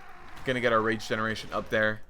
So pop that shield block, thunderclap every other global cooldown, shield slam, thunderclap, revenge, thunderclap, just get it all in there, all of the damage. Let's get in here, let's get cleansed. I'm not playing my paladin or anything right now. I can't cleanse myself, so that's something that's important to know. Let me taunt this guy. Something that makes this dungeon amazing for Prot warriors, you can target these spheres that have 1 HP and get a victory rush proc off of them. So if you guys are playing your Prot warrior and you guys need a little bit more help on this dungeon on like Mythic 0, get these spores down. Thunderclap them, heroic throw them, anything you can do, you're gonna get victory rush procs, and then you can, like, right now I'm at 80%, victory rush. There's a spore over there, I get to take it down. I'm at 90%, but I've got a victory rush waiting for me. So now I don't have to worry too much about, hey, you know what, I'm at 60%, victory rush. Let me get this rotting spore over here, I'm at 90%, victory rush. Like, I'm telling you, make sure that you get your victory rush procs in this dungeon, and your warrior is going to be the best class for this boss fight. So there it is. I got another sphere there. I can get another victory rush right now.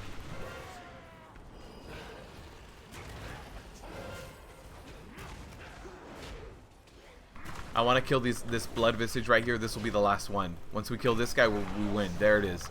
The only way to deal damage to the boss is to kill the ads. So those ads that spawn, every time you kill one of them, the boss loses 10% HP. So you want to prioritize killing the ads every single time. I got this. Gammon will save us all. Aye, Gammon. Alright. Thanks for the sub, by the way. I appreciate it. So we got new boots on that one. So we're now 312. Very nice. And we get more augment runes? Yes, we do. I wonder how much these are selling for. This might be a commodity, actually. Because only tanks and healers are going to be getting this for the queues. And it depends on how many people are going to be going to be doing random pugs as well. So depending on how many people are doing random pugs, that's how much this market is being affected. So I can't see too many people doing a bunch of random pugs and getting a lot of these runes. I wanna check that out. All right, let's do another dungeon. You would be doing heroic, but you're DPS, so it takes you forever to get geared for it. Yeah, doing I would highly suggest just doing world questing while waiting in queue, and then taking the queue as soon as it pops. Each dungeon is gonna be almost guaranteed one piece of gear. Every single time I run a dungeon, like 90% of the time, I get a piece of gear, one per dungeon. Hopefully it's the one that you need upgraded. If you have like specific things, like I could really use a ring. Ring is gonna jump my item level up a lot more than anything else. So if I really wanted to, I could see what has a ring and then just run that one. But I think most dungeons have a ring, so I don't have to worry about it too much. Yeah. So I don't have to worry about it too much. But if you need like a shield or a brand new two-hander weapon, actually since you're a DPS, you probably don't need a shield unless you're an LA shaman. So if you need a new weapon, just queue up specific for those while you do world quests. The faster you can get into heroics and mythics, the better off. This is a good example of a dungeon that changes a lot between normal and heroic. So in normal, I go left and I go that area. In heroic, you don't want to do that. There's something called an auger over there, and those augers will destroy you. So you want to go right. We do have to pull one auger still, and that's when we go to priestess. There's a pre-pull, but I want to CC the auger, so hopefully this group is okay with like sheeping. We have a mage here. We have two mages, so hopefully one of the mages will CC for me.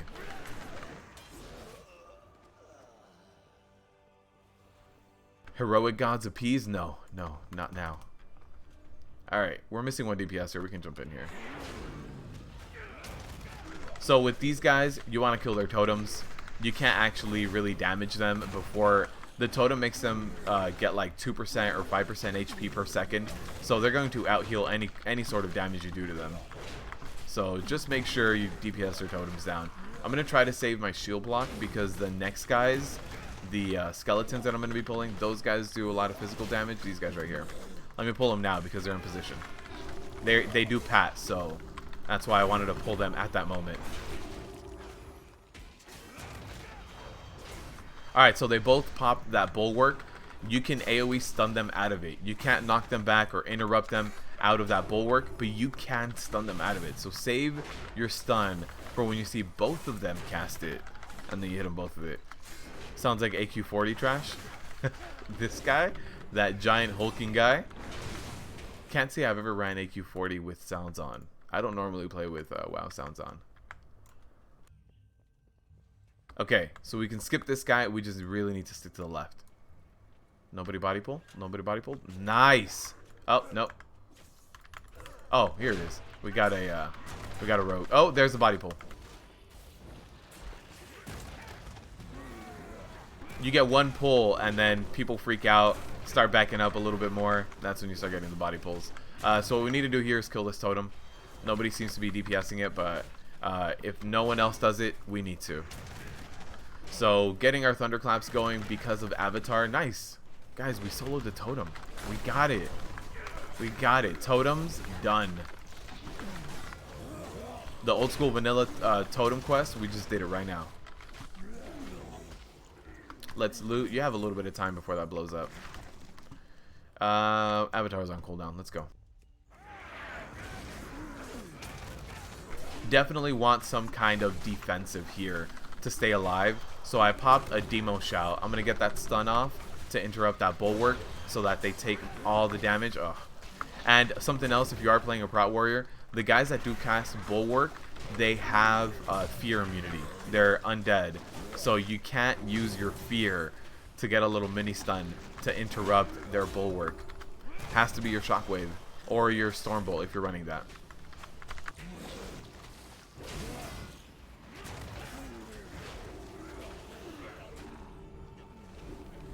Alright, so something that is going to be hurting a lot. And actually, let me open up my mic so that I don't have to keep pressing this. Alright, so something that's going to be hurting with this next boss. This next boss does a lot of damage. A lot of damage to your tank. Let me target the totem. Here it is. So for this next boss, you really want to be careful how you rotate your abilities and how you use them. So for the first phase, you want to take it easy on your active mitigation. Don't use your active mitigation at all times because you are going to need all of your charges. You're going to need to have both of your charges or 3 of your charges depending on what tank class you play. You're going to need the active mitigation stacked up for that second phase. I'm bleeding to death here. Let's back up a little bit. This bleed is 8,000 bleed damage every 2 seconds. The boss is going to be doing just a lot of damage. Uh-oh, we got the rogues here. So let me get my stun off. Let me get my shield wall up. Hopefully I can stay alive here. I got a victory rush, so I can do that. I think we're good. I think we're good. Yeah, the hulks. This pull is pretty big as well, so it does do a lot of that bleed damage. Okay, since we are heroic, all the totems need to go down at the same time. Let me let them know.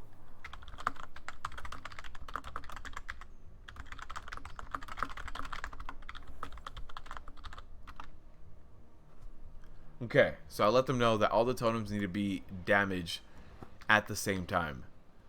So we need someone back here. We're gonna need someone back here. Oh, that guy pulled. So I'm going to need to interrupt this first toxic leap. There's the cast right there. I'm going to be sparingly using my active mitigation. What you're going to see me doing here is kind of helping DPS the totems. No one's on this totem. So I need to help DPS this totem. And I'm not going to be using shield block too much because this guy's going to spend a lot of time jumping around. But as soon as my interrupt is off of cooldown, I'm going to jump to him and interrupt him. I'm going to use my ignore pain because that doesn't have stacks. I can just use that. Here's the second phase. Now it's go time. Now it's time to use something at all times. I'm going to pop Avatar as well. Helps increase my rage generation by having that thunderclap off every other cooldown. my interrupt was off of cooldown, so you need to keep track of your interrupt as well to use that interrupt as soon as this cast goes off. Like my interrupt right now is on cooldown. I'm okay. After my shield block right now, I'm going to go ahead and throw on that bolster. And my interrupt is about to come off of cooldown, so I need to be ready. Interrupt is off of cooldown. There's the interrupt. If you don't interrupt it ASAP, everybody gets 3 stacks of the debuff, and your healer is going to be too busy healing everyone else to heal you. So that boss does hit hard on tanks as well. But if you keep one thing rotating at all times, you'll be good. Double right click the item. Alright, we'll be good here. Is my healer here? There's somebody who's way back there. I think it's just the mage. Yeah, my healer's here. Let's go.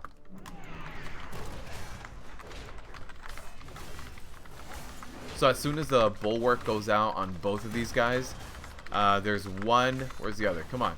Come on. There's the other. Shockwave. Nice.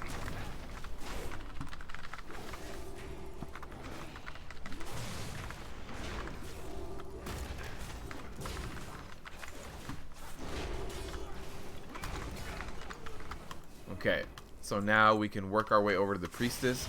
We are going to need CC for that body pull. So I hope nobody breaks it. If that CC is broken for that pull right before the priestess, that might be a wipe.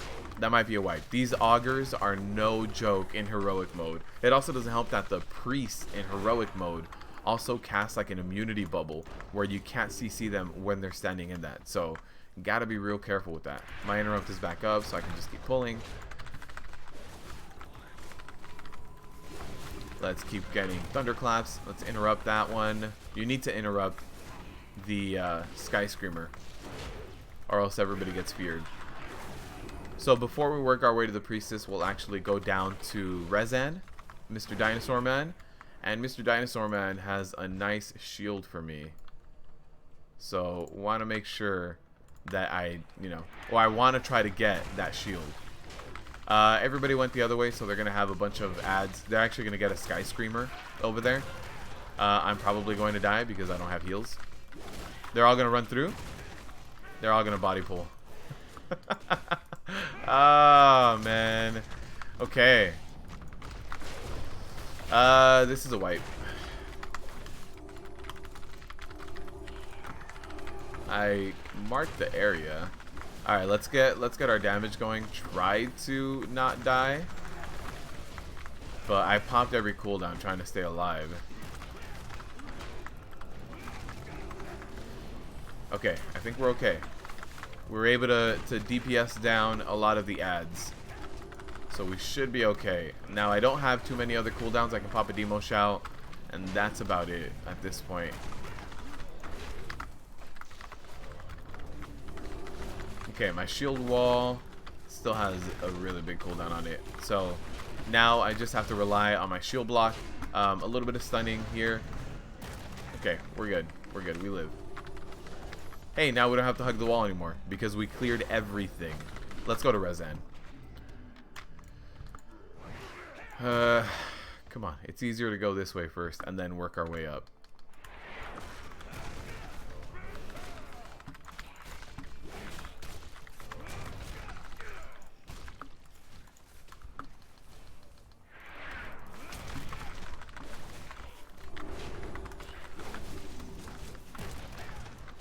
Okay, so for Rezan, we are going to be using the stairs here. So I'm going to be tanking on green. I want everybody to run to red when that fear goes out.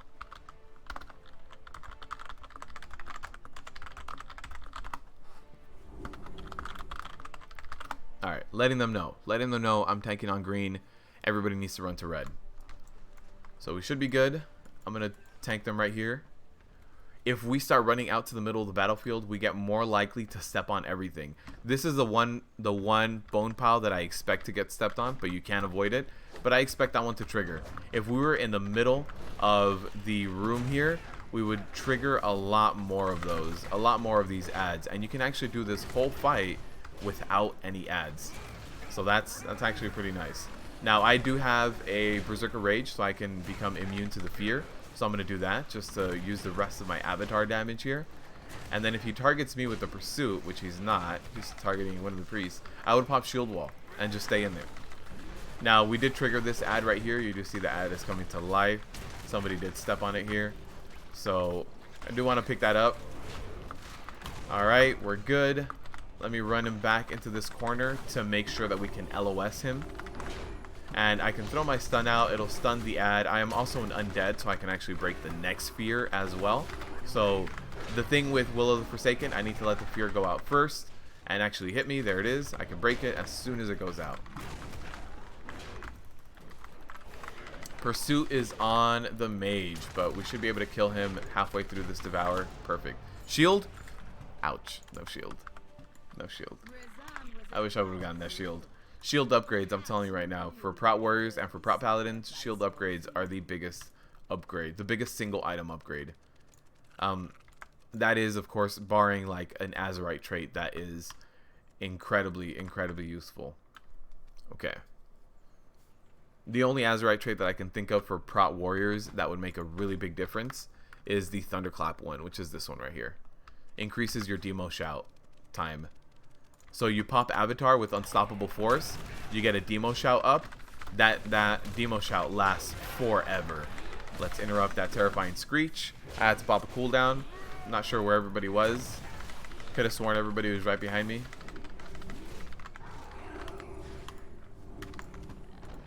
Alright. Jumping into here. Here it is. So let me show you guys. Avatar. I'm gonna pop demo shout. Here it is. And Thunderclap. And then Thunderclap. And then Thunderclap. And then Thunderclap. You see that demo shout keeps refreshing higher and higher. So since I can Thunderclap every other cooldown, that demo shout lasted this whole pull and then some. Like, they died, they still had 5 seconds left on demo shout. Alright, I hope they don't body pull the next pull, because the next pull is the one with the auger, and if we body pull that, we can die. We can very easily wipe. Okay, so now this auger needs to be CC'd.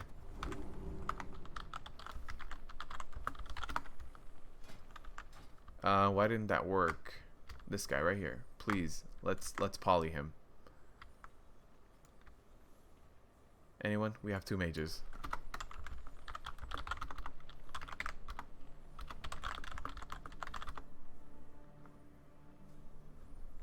Anyone? Any of the mages want a polymorph?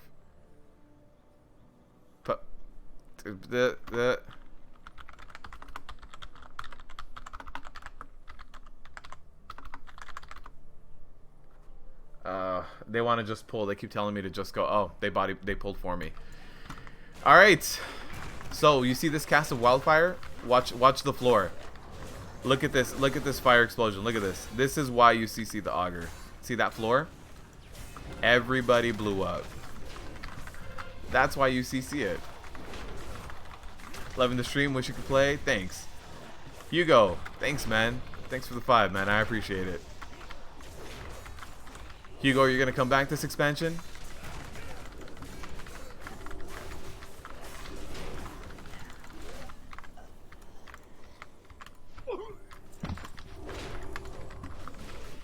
Oh, this mage is now pulling everything. Not only that pull, but everything. Thanks for the 5, man. I appreciate it. You get bursted down 1 or 2 seconds before the patch. You would mitigate 3 to 5 for a bit. PvP is very bursty.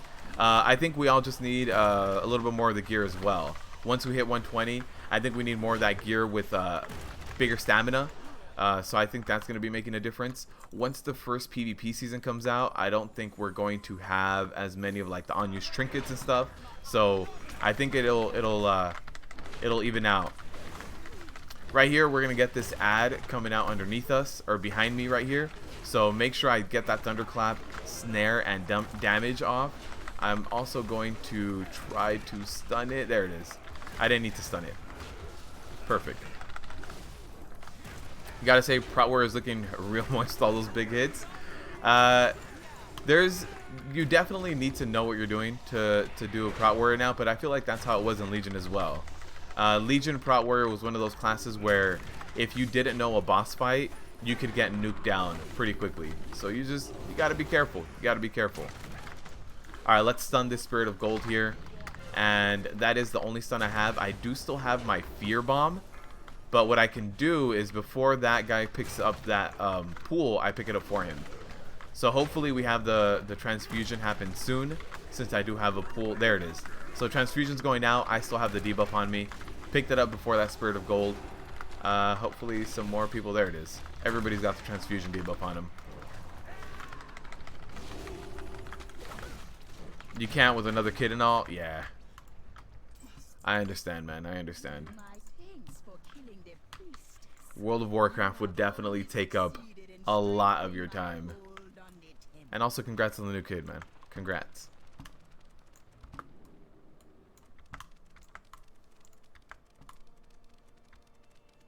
Prot Warrior's looking real moist with the big hits. Yeah, you can get a lot of damage off on a Prot Warrior right now as well. But you guys see my HP is definitely going up. But I think Prot Warriors have the lowest HP pool in all the tanks. I could be wrong, but I think we do now. I know it was Paladins for Legion. They got a small little buff. I think it's Warriors now. Somebody almost died to the stair boss, to those spiders getting hit with all of that. So hopefully this guy gets healed up a little bit. They have this for the ads. So let me actually drop this right here so that they can all work their way back into that. So when that skewer goes out, that's 100% magic damage. You got to be careful with that. There's a soul rend going out on everyone. Everybody, actually only one person used that portal. So what I'll do now is actually back up, maximize the distance between myself and those ads. There it is, Racking Pain. Let's go ahead and interrupt that. Racking Pain is completely interruptible, so it's magic damage you can avoid on the rest of the group. So let's get some Ignore Pain here. Skewer going out. I can get a Spell Reflect on that. Spell Reflect and Ignore Pain is more than enough for that Skewer. The blocking in this fight is only for the auto attack damage, which unfortunately when we talk about a lot of the raid bosses, your blocking is also mostly for that auto attack damage. So here goes Soul Rend out again. The group should be stacking up, so they're all kind of staying close to each other. I'm going to get a nice demo shot out here again.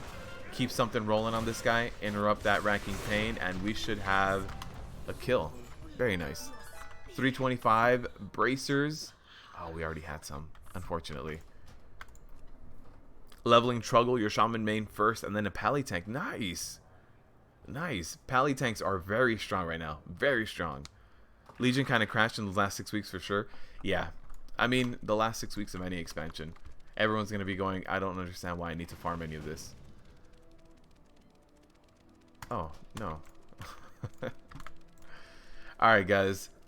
That is going to do it for today's live stream. I appreciate you guys stopping by. Thank you all for being here. There was a lot of you guys here today, so I really do appreciate it. Hugo, thanks for the donation, man. I appreciate it. Hopefully, you will be able to find a little bit of time, even to just be a casual. There's definitely more than enough content to be casual. I think Tank is going to start playing, by the way, Hugo. That's what he told me. That's the word on the street.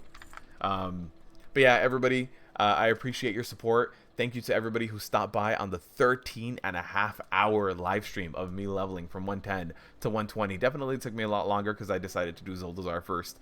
So thank you all for stopping by. I will be back on the Friday stream, the normal Friday stream. That one will be Mythics. So we were doing Heroics today. I am item level 312. I started today at 304. So if I get another 8 item levels, we can do Mythics. 320. So I'm going to work on that later on today and tomorrow and probably before the stream as well, so that we can get geared up for those Mythic Zeros. So thank you all for stopping by. Patrons, keep an eye out. I will be doing more guides for you guys. As soon as I'm done with the boss guides, patrons, you will be getting your exclusive guides as well. Yeah, thanks guys. Thank you all for stopping by. I appreciate it. I will see you all on Friday. Mythic Zeros. See you all then, guys. Oh, one last thing. Since we are on live now, we can start having our dance parties again. Let me let's head over there. Let's do this. And let's get back over here. Unfortunately, since the continents are split up between Horde and Alliance, the dance parties were always out in the Orc starting zone, but we can do them right up here now. Let's do this. All right, guys. See you all Friday. Keep a lookout for those dungeon guides. They are going to be coming out the rest of this week, so keep an eye out for that. And the dungeon pulls and run-throughs, those are also going to be coming out a little bit later. So I'll see you all then.